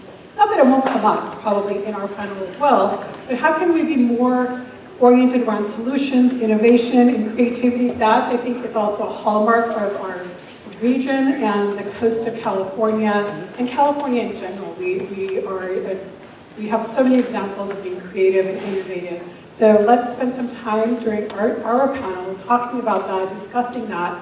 You'll hear from different perspectives. You have an educator's perspective, you have a county perspective, and then a builder's perspective. We wanted to be very intentional about the different ways to be solution-oriented as we have this conversation around our housing needs in Salinas and the Tri-County region. So, up there. I also need to figure out a way to see better. And come over my legs better.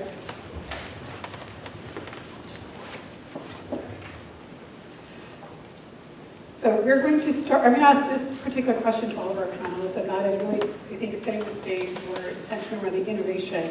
To begin, can each of you, as you introduce yourselves and who you are and your role, can each of you share what innovation specifically in housing means from your perspective, and why it's particularly urgent right now in Salinas and the Tri-County region? And I will start to my left with Dr. Donohue.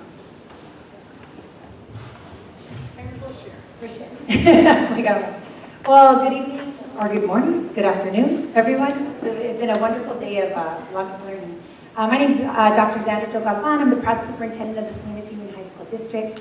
Just completed 1 full year, October 1st in the district, and got to inherit a lot of really great projects that happened before me, and that will be continuing to happen after me. And so in regards to this question around innovation, I'll just share a little bit about myself. I'm a local girl from the Salinas Valley right here, born and raised in Greenfield. Any other projects that happened on my watch? I'm the superintendent over there for about 8 years before coming to Salinas, where I graduated, proud graduate of Hartnell College for my AA, and then went off to get other degrees. And so proud to be with you here today. Now, with regard to the question on innovation, for us as a school district entity, it's purely a talent strategy to really think about recruitment and retention of our employees. We want to have the best teaching the students of the Salinas Union High School District, and with that would be some producing opportunities for them to stay locally, to live with us, to rent at a lower under market value. You'll probably hear a little bit more as we evolve into the questions here today, but our 50 units that we have in the workforce housing that was developed in 2023 is under market. It's about 70% of the market value for our housing here in the Salinas area. And that's purely selfish reasons, so that we retain and recruit talent that wants to stay here and that knows that we care about them and that we treat them as family. Other innovative projects as we move forward is always going to be looking at exploring and expanding beyond that. 50 units is only 50 units of a district that we have about 2,000 employees that come and go, and so between that. One other innovative strategy that we looked at is not only do we value our teaching workforce, we value our classified employees just as much. And so these units that we put together years ago in 2023 were divided 55%, 45%. So the teaching force were afforded 55% of the units and 45% of the units were our classified team members. So again, a strategy that really leans into relationships and how we value those that we serve within the community. And I'll stop with that. Darby Marshall, I'm Monterey County. I'm the housing program manager. I've been with the county for 27 years. I have seen a lot of change in that time with the county. I think innovation for housing and community development, because so much of what we do is reactive when a customer walks in the door, as opposed to being proactive, because county government doesn't build housing. It's really looking at our policies and procedures that we follow internally when an application walks in the door. It's looking at how we can reach out to property owners, because at the end of the day, it's the property owner who is going to want to develop, and how do we make that easy to get the kind of housing that we want. The other thing that I'm particularly passionate about is I spent a lot of my career chasing grants for community development or for housing, and I know that there are a lot of people in my situation working in all 12 cities. And individually, we don't collect a lot of money, but collectively, there's the opportunity to bring in a decent amount. It's not going to solve the affordable housing problem, but it will help us attract more investment. But we need to start partnering together and being less in our own silos and start looking at how we can capitalize on each other's assets. Hi, everyone. My name is Catherine Avila. I'm with Avila Construction Company based out of Monterey. I work for a construction company, but largely focus on entitlements and permitting. So all of the things that happen before a construction project can even take place. I have about 60 fabulous coworkers who handle the actual construction portion. But you'll see my lens is largely policy, permitting, process based. So that's kind of my angle as we move into this conversation today. And I think I'll approach the second half of this question first, which was why is this need particularly urgent in Salinas and the Tri-County area? And I really boil this down to one, cost. That's very obvious. We've talked about that a lot today. But two, we have some unique populations in our Tri-County region that really do require innovative solutions. So on the peninsula in particular, you see large elderly populations that have not really been mobile in their housing choices, right? We haven't added new housing stock online, and that's locked out the younger market in a lot of ways. Those seniors are still staying in their oversized homes in large part. And in the Salinas Valley in particular, you see large migrant or seasonal workforces. So we need really a flux of housing at certain parts of the year, which really doubles down on our supply and demand problem. So as we approach innovation, one of the spaces that I'm most comfortable working in has been around employer-sponsored housing, particularly for agricultural seasonal workforce. And really the takeaway there is let's get done what we can, be innovative in the spaces that we know how to solve. We haven't figured out how to solve everything. I really wish that I could provide all the teacher housing and all the market rate housing and all of the low cost housing options. We're not there yet, but let's all work together on those things that we can move forward. Every unit counts. Every agricultural worker, for example, that we can house in a new unit is a person who doesn't need to occupy an existing one in our already really constrained housing market. And just to add, Catherine mentioned that we have different housing needs. and in the world I focus on, which is affordable housing, it's not just different types of housing, it's how we finance those different kinds of housing, depending on the affordability level. A supportive housing unit for somebody who is coming out of homelessness or who has a mental illness or other special need and requires supportive housing is going to be very different from the type of project that we finance and build for a moderate income household or a senior household. And so we really need to start thinking in terms of how do we structure different financing programs and different opportunities for the multitude of different populations in our county. And then also looking at how do we get more developers or more businesses to take ownership for providing their housing. Remember, Spreckles 120 years ago was a company town. You lived there because you worked for the sugar factory. How do we get more businesses in this community to start taking ownership for some of their employees that they value? So far you guys were sharing so much, I'm thinking, well, each of those responses should be unpacked even more deeply. I'm curious if we go back to, again, what does innovation look like? Some would argue that means different types of housing, from tiny homes to ADU homes. Others might consider that innovation in financing, or innovation more around policy, public will, and social will. So if we could tease out a little bit more about what that could look like for Salinas, or maybe what does it really look like in the education space, or from your particular lens. And that said, what are the shared challenges when we think of like innovation? It's easy, it's a big word, we throw around a lot. But how can we address the costs and the timeline pressures we see in today's market? And does the innovation space create that opening for that? And what is that opening? Excellent question. And so looking at, we serve, approximately 16,000 students within our school district, all grades 7 through 12, and some adults that come in through our programs. And so looking at the quality of our programs and our CTE pathways, career technical education, we have construction programs at almost every one of our sites. And our students are learning the technical skills to really enter the workforce with some certifications.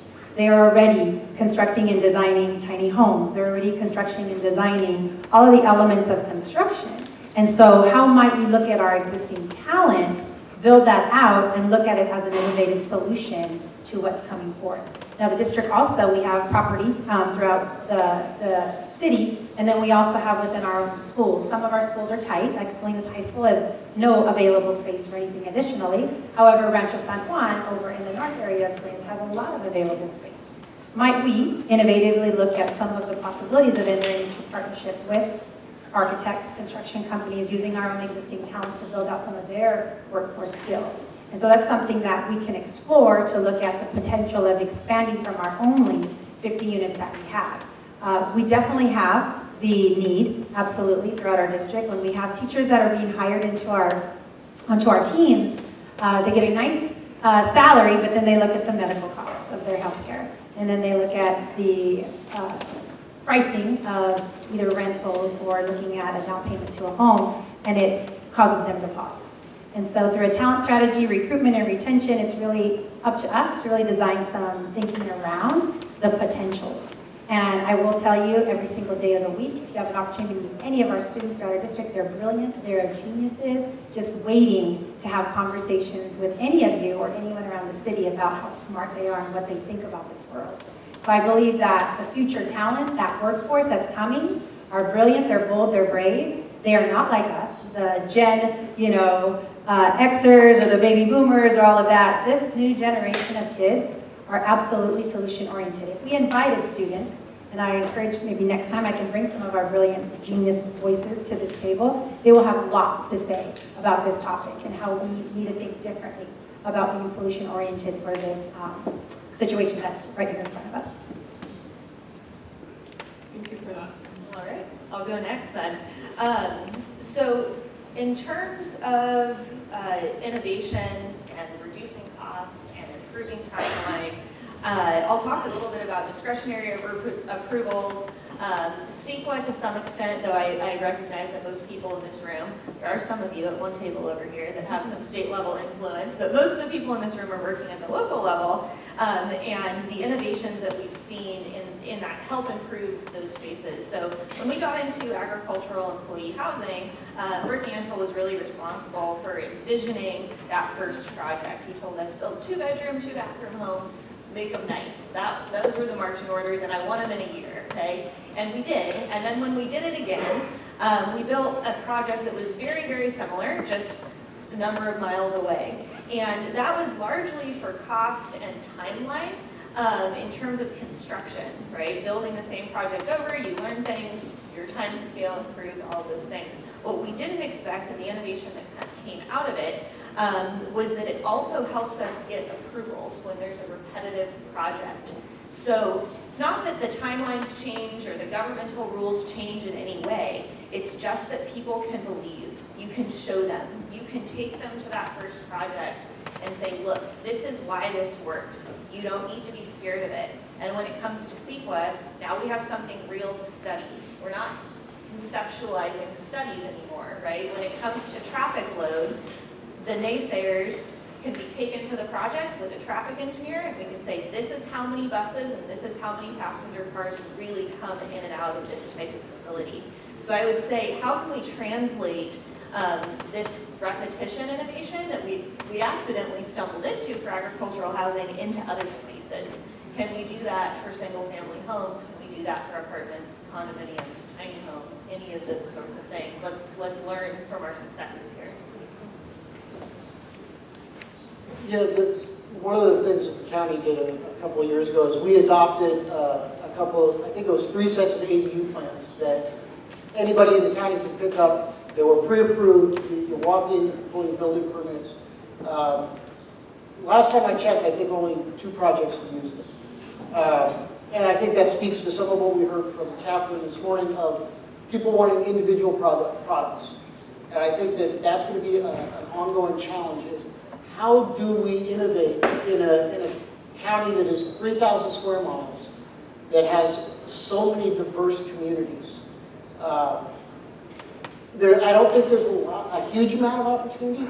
I think there is a tremendous amount of opportunity for us to partner with the cities and truly create some meaningful housing opportunities in cities.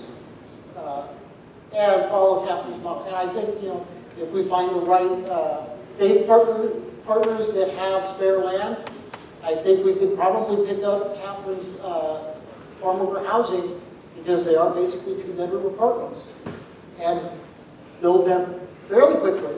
And we just have to figure out how to finance them to get more units on the ground.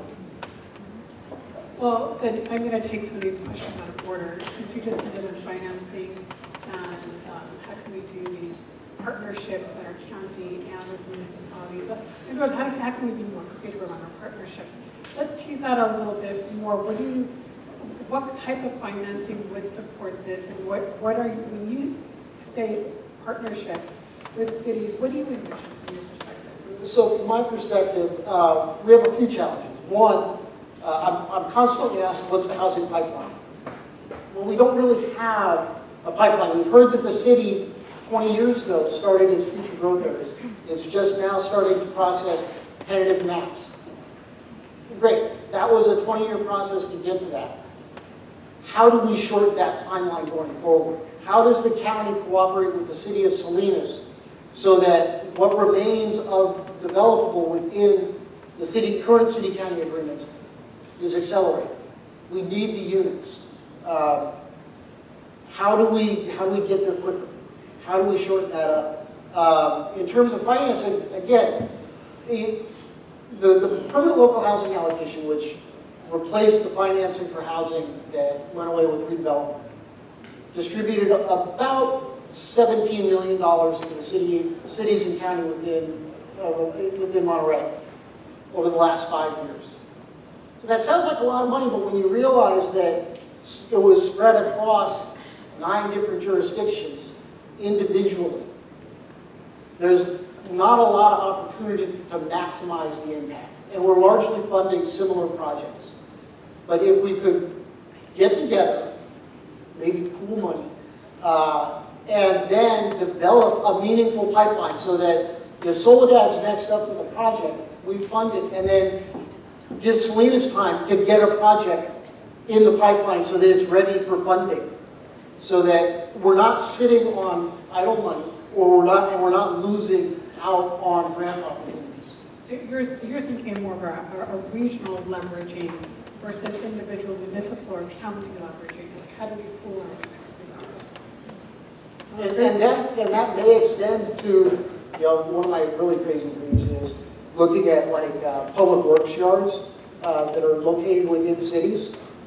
Could there be an opportunity to develop a larger public works yard, or maybe, just to pick on Salinas, relocated from Work Street and co-located out at Laurel, where the county has its big facility, and free up property in the city that is already served by infrastructure for housing?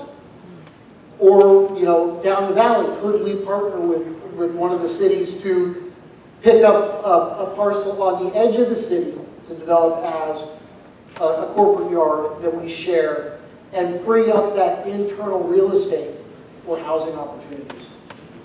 Thanks, Darby. Going back to Catherine, it's a two-part question. One, dovetailing on Darby's point of how can we scale and move faster than Catherine's model, or Avila model. How was that accelerated? Perhaps you can shed light on why did some of those projects accelerate or move faster than the project? And then I wanted to chat a little bit more about, we keep hearing about modular, prefabricated options, and is our region really ready for that? All right, so I'll tackle the first one about the timing of those projects and why we're able to accelerate them. And I'll shout out to the County of Monterey. Almost all of our projects in this space have been entitled in the County of Monterey, with the exception of being one in the City of Greenfield. And the county has been a very cooperative partner to us in that they will walk hand in hand with us with a project and get it to the finish line predictably. So when we submit for a project, we are all in line with a shared timeline to say, this is the Planning Commission meeting we're aiming to hit. If we get appealed, this is the Board of Supervisors meeting we're aiming to hit. And all of the smaller hearings that come before that, the Agricultural Commissioner, the Airport Land Use Commission. So it's not an accident. And that sounds really simple, but it's unusual. Typically when you apply for a project, and see if the other developers in the room agree with me, it's okay, submit your application, we'll get back to you in our 30 days that we're allowed by law, and maybe we'll see sometime we'll process your project, right? No intentionality at all as to how fast we're gonna get this done, and the inner workings of the county that those team members need to talk to each other and to us to really progress forward quickly towards common goals. So I would say we set common goals on the project, and we give them quality information the first time, right? We want to give them anything we can to support our projects, plan documents, technical studies, all of those things right out of the gate so that they can perform their jobs efficiently and well. The second thing is those projects are privately funded. So we are not waiting around for the state or the federal government to approve applications. Those cycles can be very long. I know my friends at GSPA were here earlier. They could tell us all about that, but that could be years and years, right? And many funding sources that they need to stack up. And we're just not up against that. We have most often a single funding source that's privately funded and can move really quickly. So in terms of modular construction or anything like that to help us, we have studied it a few times. Our clients have never chosen to move forward with it. There is some utility. It's probably just not in a project like the ones we're used to working on. So if you're working in a space that's influenced by prevailing wage, it could be advantageous to you. Those projects that are built largely off-site, that are modular, you see those big semi-sized portions of housing rolling down the freeway that are all Lego assembled together. Those modules that are built off-site don't have workers that are paid prevailing wage. So that helps you if you're in a prevailing wage condition, right?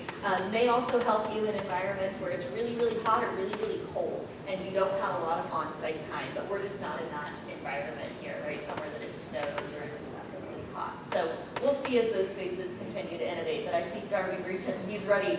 Go ahead. So I just want to, this area is ready and we have done it. I don't see her in the room anymore, Starla Warren with Monterey County Housing Incorporated. When she was with the Housing Authority, and I think she's still doing it, all the units on Rossi that replaced the old public housing, those were modular. EAH Housing just completed 100 units of modular housing within the city of Greenfield. So it does work. I haven't studied it to know that it always cuts the cost significantly over the time, but it has been done locally, and the developers that have done it seem happy. You know, there's a lot of really sort of innovative sort of ideas and models around that. I'm not a developer, so I was sort of curious, like, what are those projects, and what's the public perception about those types of housing? Could that be a challenge, or is it that we're just not investing as much into it? You know, I really wish Starla was here, because she was the one who kind of kicked it off with the Housing Authority Development Corporation. I just don't think that the community has thought about it a lot. I think EAH Housing had prior experience with them, but at the same time they did modular in Greenfield, they did stick built in Marina with White Fiber Village. So I don't know what the distinction was that led them one way or the other. I want to add, just to take a pause and just think about, what is the problem that we're trying to solve? You know, what is the problem that we're trying to solve as we engage in any project anywhere? And so through the lens of a school district, we want to stabilize our workforce. We want to stabilize the economy within Salinas. We want to have people that come, they either rent or they buy with us in the city of Salinas, and they stay here. They don't leave somewhere else, that we saw from our guest speaker earlier this morning, of why people are leaving. And we also need to recognize the problem that we're trying to solve is to attract to the younger generation. Generation Alpha that's coming down the pipeline, Generation Z, whole different mindset than we have, right? Also, we want to recognize within the city of Salinas the cultural aspects. We have a large brown community. They go away, but they come right back, and they live, and they have a little granny house for their grandparent, the mother, the father stay with them. So if we look at the grander scale of what is the problem that we're trying to solve, and how can we all contribute to the solution? And so when I say that, I think about what we did in the school district. Back in 23, we had a set aside and we had bulk purchasing of a project that was already underway. So how might we explore that? Because it's a win-win situation. If we are able to bulk price and set aside any type of construction projects that are happening within the city of Salinas to attract a workforce that's going to stay here at a rate that is going to stabilize our economy, then that's worth exploring. And so when we look at construction companies and we look at all the other things that are going to from the beginning of the project to the sale of it or the rentals of those units, that's really that we want to really analyze and see how do we stabilize that and look at it. And I want to go back to what Catherine shared about getting all the people in the room. Like, I'm a teacher. I'm a superintendent now, but I was a teacher at heart. Get the people in the room, make all the decisions, and eliminate as much as we can the delay and all the red tape. We heard this panel before about all of that. Why not? I'm a kid at heart. Like, why not? Get all the people in the room. I'm going to tell you a simple analysis of what we were working on in our district yesterday with all of our building principals and the funding that they receive from the state and the federal level, and the number of levels it has to be from where you initiate a purchase order to getting the product in your hands in the classroom. That project, that duration is anywhere from 6 weeks to 8 weeks. That's ridiculous. Ridiculous. So for us in trying to resolve or solve a problem of stabilizing our workforce, how do we work together with whoever wants to play with us? And I say us and all of us that have a vested interest in the city of Salinas and the economic vitality. How do we get all of us in a room to have the conversations from the beginning of a project all the way to the completion of a project, and who needs to be here? I mean, I'm going to go simple Simon on that, because the more we look at the bureaucratic and all these other hoops, and yes, we have our elected officials here that are making and changing laws every single day. Why aren't we lobbying? Why aren't we lobbying as a city of Salinas vested interest of making sure that we stabilize the economy and provide the adequate housing to the people who we want to stay here for a long term? No, thank you for that. By show of hands, how many of you are actively engaged in this conversation from an advocacy or a lobbying perspective? many of you in here are actively engaged at various levels, and some of you are here, I assume, to learn for the first time? Great, seems like nodding head. Great, awesome. I think it's been mentioned and noted many times today that it's really going to take all of us to create those sort of innovative solutions. None of us have the singular answer. So I think of like the work of MBEP, the Monterey Bay Economic Partnership. We've been around for a decade, and our Housing for All initiative has really been advocating for housing of all kinds, across all income levels, and how do you streamline policies. And I think of even 3.5 years ago, that when I first set foot into the region, how many projects have come online, and the progress of even the socializing of going from NIMBYism to YIMBYism. There was a spectrum there that I've even seen in the course of the last 3.5 years. So I know it's easy to say there's so many barriers and challenges, and I just want to sort of lift up that to Dr. Galvan's point and everyone else has mentioned, what can we think of and what are those solutions? So what I'm really energized about is the fact that like the education sector is being really creative and what that looks like. You want to talk to us a little bit more about, let's paint a picture for the folks in this room. What does that housing option look like, and how can they help to be part of more housing beyond the 50 units that you currently have? And then I would love to learn more about the ag piece as well. So just to give a little baseline context. So back in 23 is when, May is when we released the project to some of our faculty to rent. And so we only have 50 units. They are 70% of market value, so they are under. And the whole sole purpose of the project was to retain talent, to attract talent, to retain talent, and also to give them 5 years, because they do lease out, they term out in 5 years once they accept the first year of their lease with us.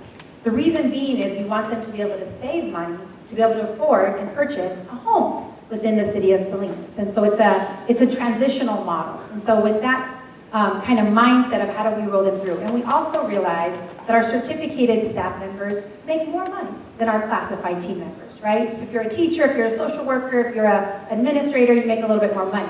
If you're if you're a bus driver, a nutrition team member, a paraprofessional that's working in our classrooms, you're going to make less money. And so how do we help support both entities to be able to buy within our city of Salinas? And so that whole concept, how can we replicate that? So for us, it was a $23 million project back when we engaged in the conversation of really identifying those units. There were more, but we could only, at that time, afford the 50. And so we want to partner with anyone in the audience or anyone listening or anyone who grabs this tape for future developments. We absolutely do, and we want to be creative on that because 50 is only 50 with 2,000 employees, right? And so we want them here, we want to partner. So what are some of the projects that we could do? We could look at existing buildings from an economic standpoint of purchasing. We can look at modernization of buildings. We can look at new construction and figuring that out too. We heard today the economic costs of so many of these projects is quite high right now, and so it's not necessarily a win for a new construction company to go in and partner because of the number of costs and the escalating costs that are associated with them, and then us trying to keep it at a fair value might not be in the best interest of the construction or the developers. However, we do want to continue conversation to see how we can do that from the pure, perspective of keeping talent here, keeping our economy growing in the city of Salinas. So how can we do that? How can we do that together? Existing, new construction, looking at bond dollars. I will say that the city of Salinas has been so good to our school district. All of our bonds that we put forth for modernization, for new construction have always passed because our community trusts us and we don't take that lightly. Any project that we enter in looking at housing or any other one, we need to make sure that we enter that with the utmost respect for the voters of Salinas because they do trust us. And we have to be very thougtful about projects that we enter into. And as you noted, we cannot drive and create a thriving economic region or a strong economy without the ability to house our employees across our industries. And I know ag has invested heavily, some of your ag partners. So Catherine, if you could highlight some of those partners, what does it look like? Paint for us a picture of how the ag industry has been engaged or has attempted to engage and for those partners. And then maybe Darby, you could share if there are other industry partners across our region who are engaged in that conversation, because it will require all of us. You know, there's advocacy organizations like ours and pushing policies, recognizing that, you know, economic mobility is critical, and without housing, you can't grow our economy, right? So that there's a function for our organization, but then there's a function for employers and how much they invest as well for workforce housing. So we'll start with Catherine. Sure. So I mentioned a little bit earlier that Rick Antle, Lieutenant Aaron Antle, was really a visionary in this space. So I want to give him and Lieutenant Aaron Antle a lot of credit. They envisioned this first project, and others took notice after that. They actually opened up their doors, showed their competitors, and brought them in and said, you need to do this too, because this is good for the employee, it's good for the company, and it's good for the region. So let's do it again. And we saw people take them up on that. So Foxy Lettuce, the growers company, is their partner in a project. Judah and Diorigo participate in housing as well. So some of those brand names that people really know and trust really have stepped up and put their money where their mouth is in a lot of ways to contribute to this space. And they see that value because, like most businesses, I think many in this room would agree, and I think you would agree, that your employees are your most valuable asset as a business. So retaining those people and treating them well and making sure they're living happy and productive lives, that's top tier, and it's good for your business when you do that. So how do we communicate that to other industries and allow them to take advantage of those same benefits, and their employees to take advantage of those same benefits of having stable, available, healthy housing is the real question that's next. So I really want to applaud the Salinas Union High School. It's an amazingly forward-thinking project, and I might have one suggestion. Charge a market rate and keep the 30% to help them build a down payment reserve. That way you know they're saving the money. Other than that, Monterey County does have other employer-sponsored housing. It's in the peninsula, it's down Big Sur. There are a couple of hundred units with 6 or 7 different employers.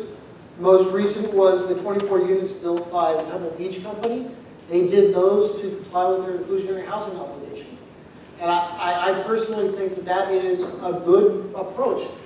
Affordable housing, inclusionary or tax credit or whatever it is going to require some kind of a subsidy to break it, to just cover the costs of opening the door and maintaining a safe and sanitary unit. And if you can partner with, and I'm just going to make names up because why not? XYZ Winery in Carmel Valley needs housing, and Rancho Cañada is building the units. Why not sell some of them to that XYZ Winery to offset some of the cost that they have for the subsidies? And that way you can kill 2 birds with 1 stone. And that's currently allowed in our program. Nobody other than the Pebble Beach Company is taking advantage of it. But I do talk it up when I get the opportunity. Some of the others, you know, in Big Sur, where it's extremely remote, they've done it not by choice, but out of necessity. It's the only way that they can get and keep employees. I don't know if they're seasonal or year-round, but it's the only way that they can at least have some continuity of employees. Before we open up to questions, let's look forward and dream a little bit. If you could implement one policy or program tomorrow that would accelerate housing innovation in our county, in our region, what would it That's my favorite question. I'm going to burn it all down at this point. All right, so I would say the discretionary reviews gotta go. For projects that meet the zoning criteria and the land use criteria, why we're going to 4, 5, 6, 7 discretionary hearings before we get approval on a project, it is not a value-added process. We need to take a really good, hard look at why we treat housing like it's an offensive use. right? Why are we taking it before so many hearing bodies? It does not make sense. It does not deliver the results that we need at the end of the day. So how do we break down those processes and evaluate, do we really need these? Are these really producing units? I would argue that they do not. Public hearings only produce fewer units. They do not produce more units, in my opinion. Other than that, we need to stop treating zoning like it's gospel. We made it, we can fix it.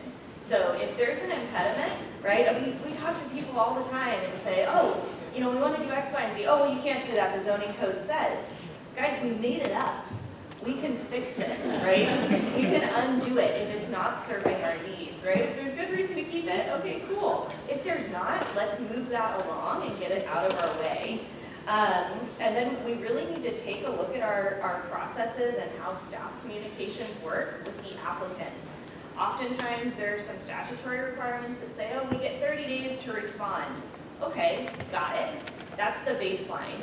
I challenge you all to improve upon that. Can you get back to us in 5 days? Can you get back to us in 10 days? And let's start to accelerate this. Let's roll a little bit and get in the same room together. Someone else said that earlier, right? That's where the magic happens, is when we can get in the same room with staff, with our design team, with us as the applicant or developer, and our client, and really bring projects forward. You can make so much more progress in a room in 2 hours than you can with a 2 or 3 month letter writing campaign back and forth. So really rethinking these systems around how we process application and the rules that surround all of that.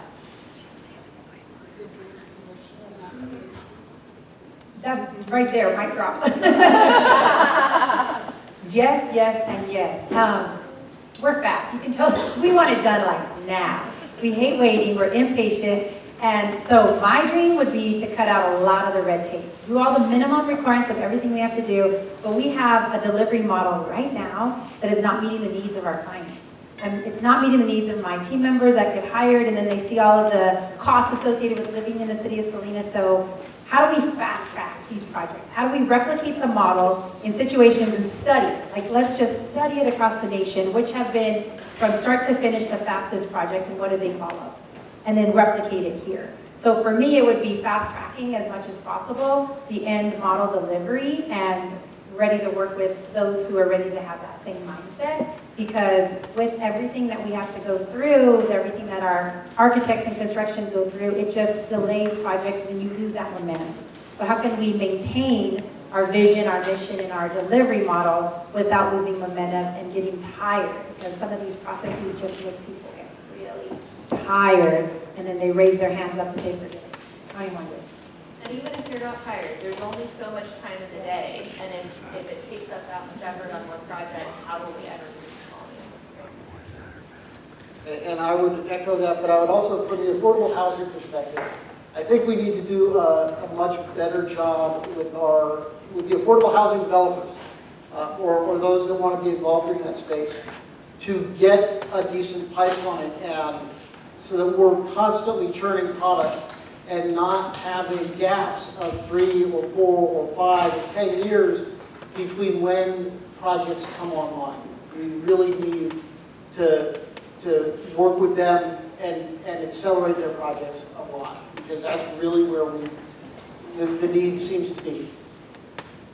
So while I prepared to ask the final question of our panel, I do recall that there's some slips of paper on your table. If you haven't already, please do write your question down. Your staff should be looking at that. Oh, and there's some already here. I guess I'm everywhere a little behind. My final question, my formal final question to the panel will be, what gives you optimism after being part of this conversation today? Many of your so many conversations on housing. How do you feel walking away without sacrificing our community character, quality of life? What gives you optimism that we can build faster, smarter, and more affordable in our region? Like, what gives you hope? I'll start, I guess. So I would say in general, the public is becoming more open to seeing housing. So that's great news. Just the general public opinion matters a lot when we go forward to the table. So that's number one. But two, the larger business community, I'll call it, is really taking notice. And I'm not just talking about people who do employer-sponsored housing. I'm talking the faith community, like Darby mentioned earlier. Bankers are really starting to think, why aren't we seeing housing getting off the ground, and are we an impediment? Is our financing an impediment to doing this? Can we think about it differently? What regulations are in our way in some of those spaces? So people who are not normally at the table when it comes to housing are starting to come to the table and really want to be active participants, and that's what it's going to take, because clearly we haven't been able to solve it at this point. We need new players in the game who are willing to have unique thoughts around the space. I think one of the things I find most encouraging is, what was it, last year, the year before, a new community land trust formed over on the peninsula with the goal of acquiring land that they could then lease to people to buy affordable homes. And because it's a community land trust, it's exempt from property taxes. We can get into the tax discussion later. But it does create an opportunity for affordable housing, intergenerational wealth building, and the fact that somebody, even in this environment, was willing to go out and start one is encouraging. We do have another one in the county. It's Nuevo Esperanza in Miranda. It's been around for 30 years, but nobody knows about it. There are a ton of things out there, ideas out there that people are trying, and just the fact that, you know, we're so far into this that people are still coming up with new things gives me hope.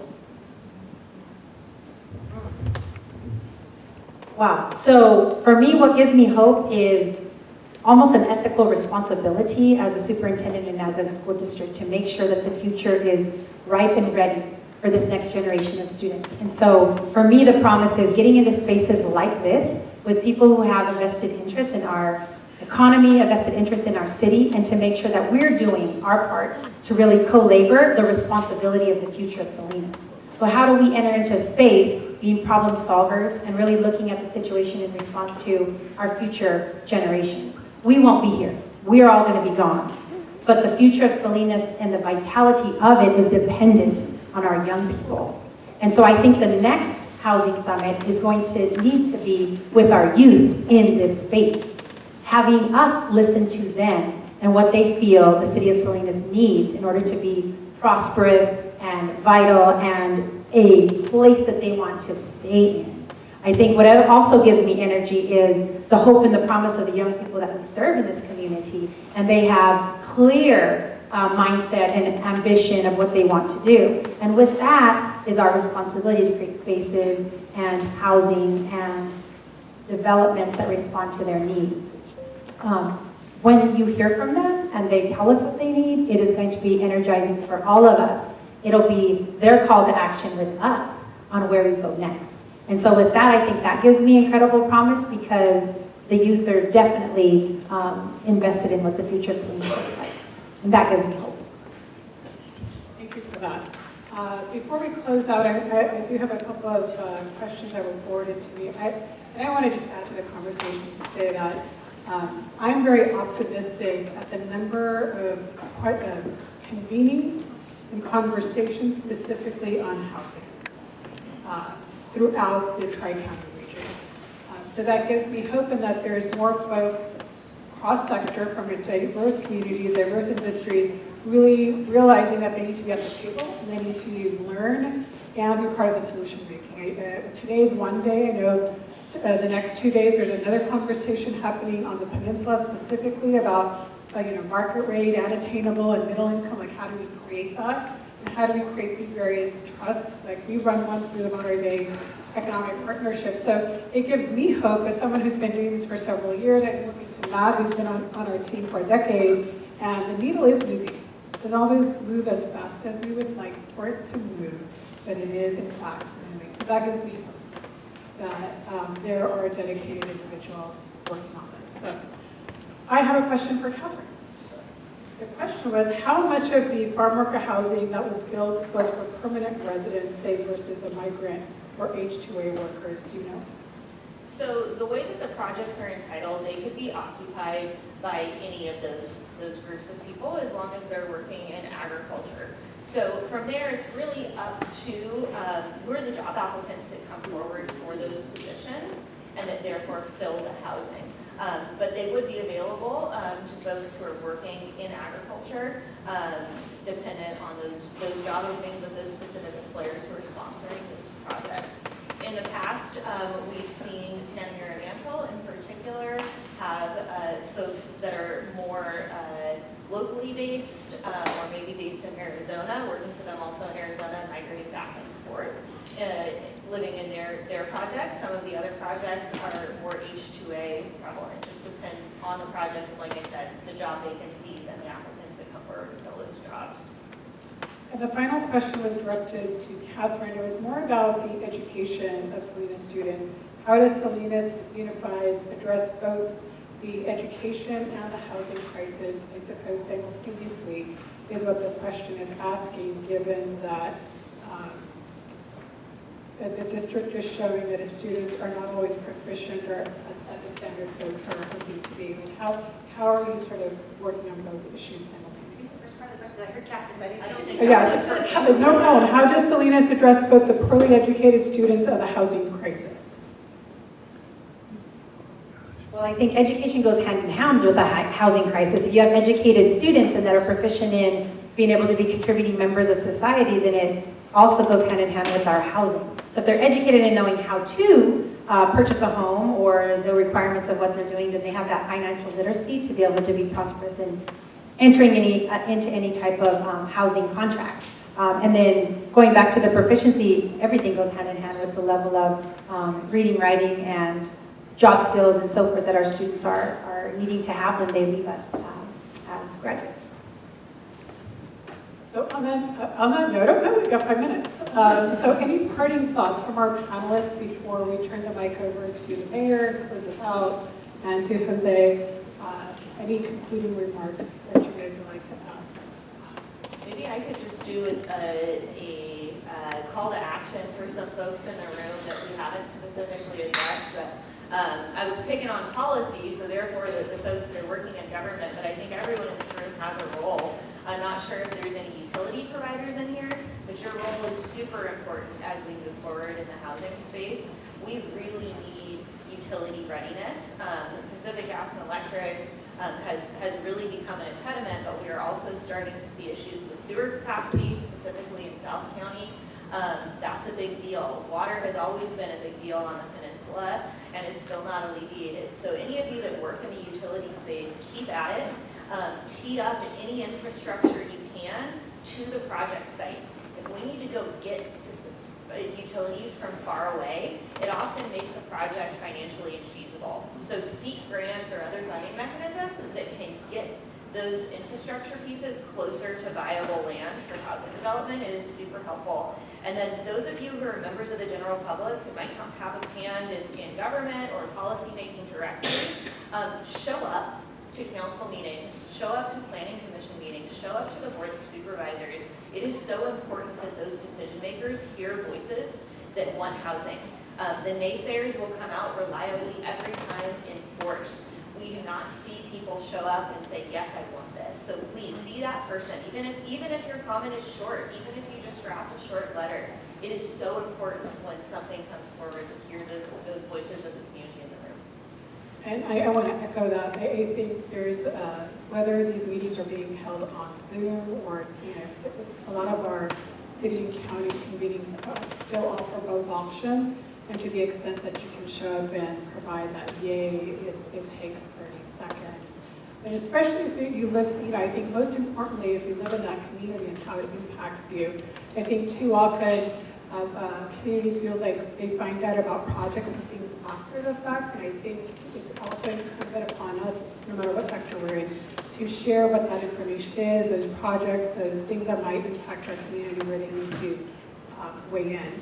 And there are more people who want housing than I think that don't want housing in their region or their neighborhood. So I think it does take all of us. I want to echo Catherine's point. And then around utilities. I mean, I think there's something to forget that there's a bigger, larger infrastructure in which we need to plug ourselves into in having these conversations.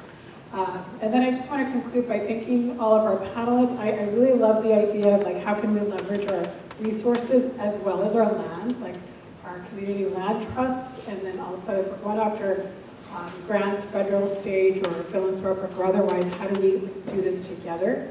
So we're more powerful in number and go outside of our silos, outside of our individual municipalities or counties. So I'm biased. I represent an organization that serves all 3 counties at the Monterey Bay Economic Partnership. So I'm always thinking of Tri-County and how do we work together smarter, not harder. So I will leave with that. And again, let's give a round of applause for our panelists. And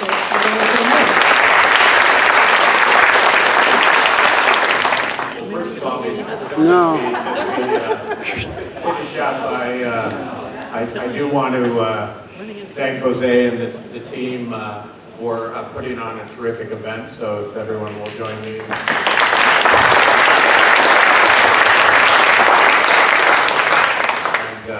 And it really I think a terrific and thought-provoking day. And so just to kind of a couple of questions to close up.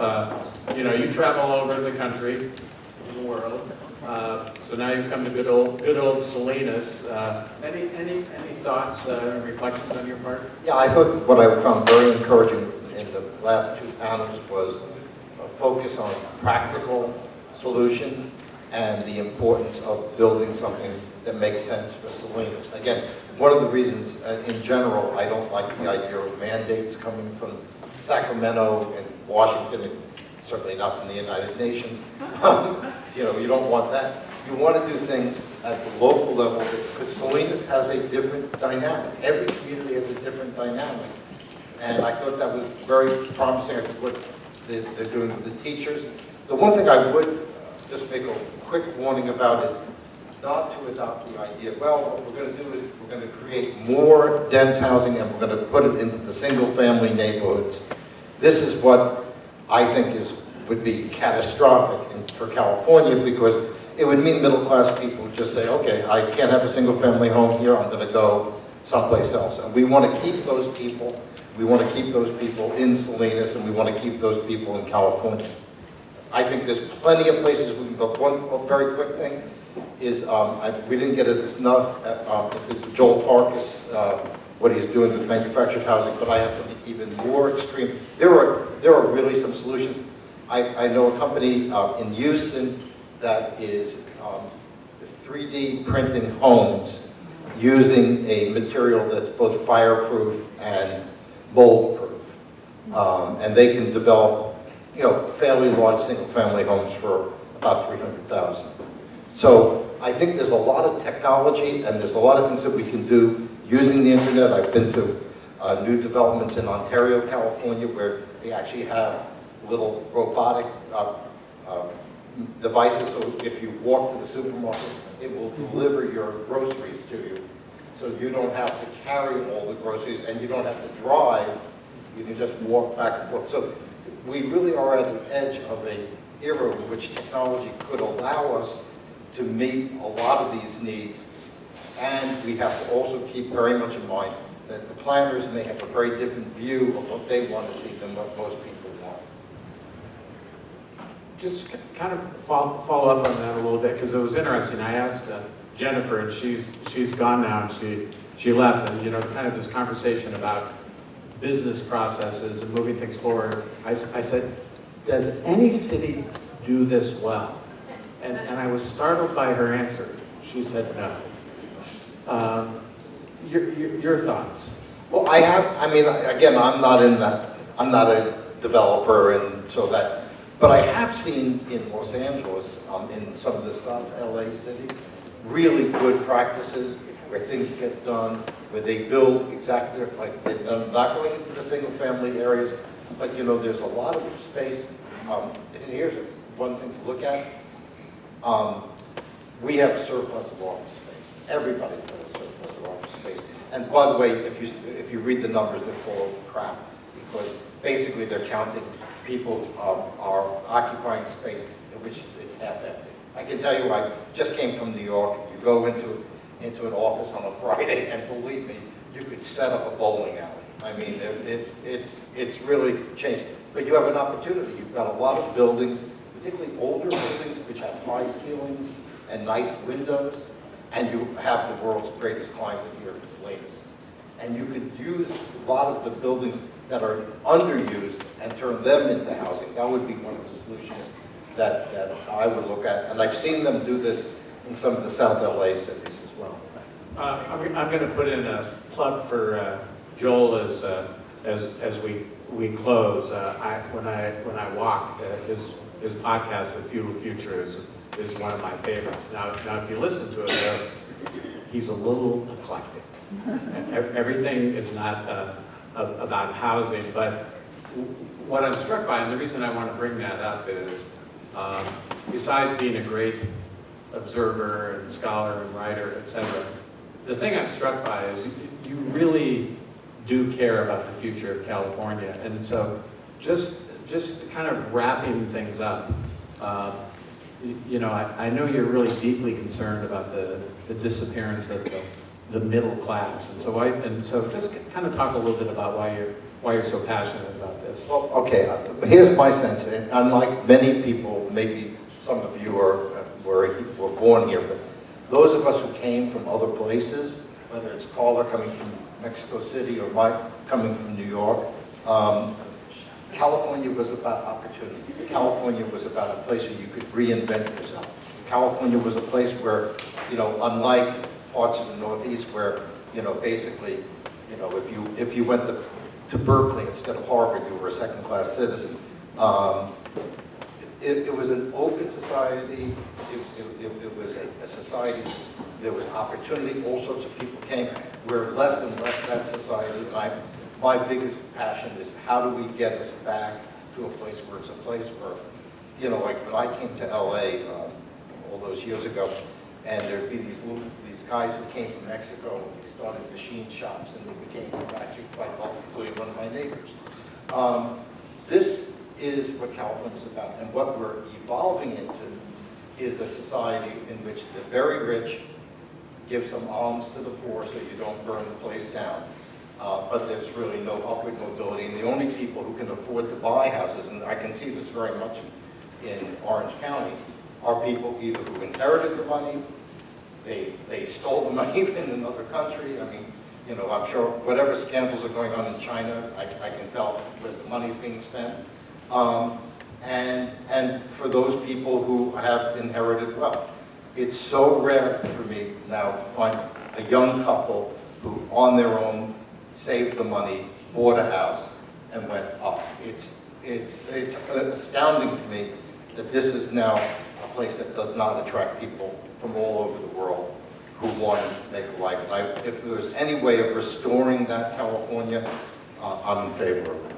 Well, you know, and I appreciate, there's the good doctor. She's, you know, we graduate in Salinas about 3,000 high school students a year, and then in Monterey County, you know, closer to 6,000. So if you assume at least half of them want to come home, you know, I think that kind of speaks to how do we look at the future? Because as we sit here today, that would mean we've got 6,000 college students in the pipeline that want to come back.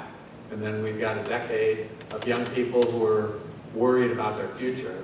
And then we're moving forward with all those terrific students that you heard about. So when you begin to look at it from a statistical standpoint, you know, that speaks to the challenge and the numbers we need to get to. So with that, you know, because you know, in Salinas, you know, I always like to tell people, you know, the home of John Steinbeck. You know, I'm always quite confident the story will have a happy ending. I just don't know how long the book is. And but based on kind of what you've seen in your travels and just kind of bringing everything to a close, are you generally optimistic despite all the challenges? Well, I'm optimistic of the potential of California. I'm not optimistic about the people who run it. Let's put it that way, except for Salinas. I was about to catch that. but I, you know, I have a sense of optimism because California has come back before. It came back after the aerospace bust. It came back after the gold rush petered out. At the end of, after World War II, they said California is going to go nowhere without the defense production. It reinvented itself. It reinvented itself in the 80s, particularly in Silicon Valley. It's got a tremendous amount of generative power. And the question is, can we ever find a political leadership that will allow that to happen? I don't think we've had a great governor since Pat Brown, so what can I say? All right, well, terrific. Well, we will end where we started. This is Salinas Housing Month.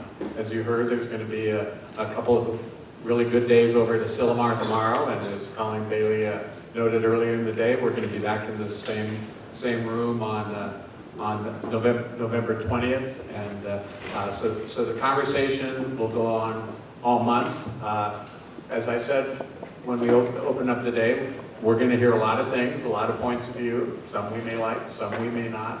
But we're definitely going to hear a lot of really important information for the housing conversation in this community.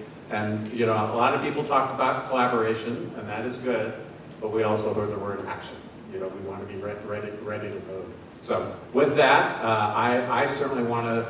It was exciting to see everybody here.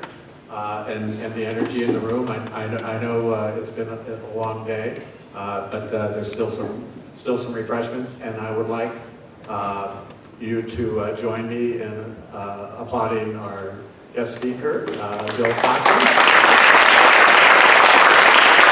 I was trying to quickly do the math. I think we've seen each other since then, but it's been 18 years since you've been in Salinas, so let's try not to keep it so long between the next visit, and we also want to thank Carla, who is still in the room, for joining in as well. So with that, there are some refreshments, and I hope to see you all again on the 20th, if not sooner. Thanks, everyone.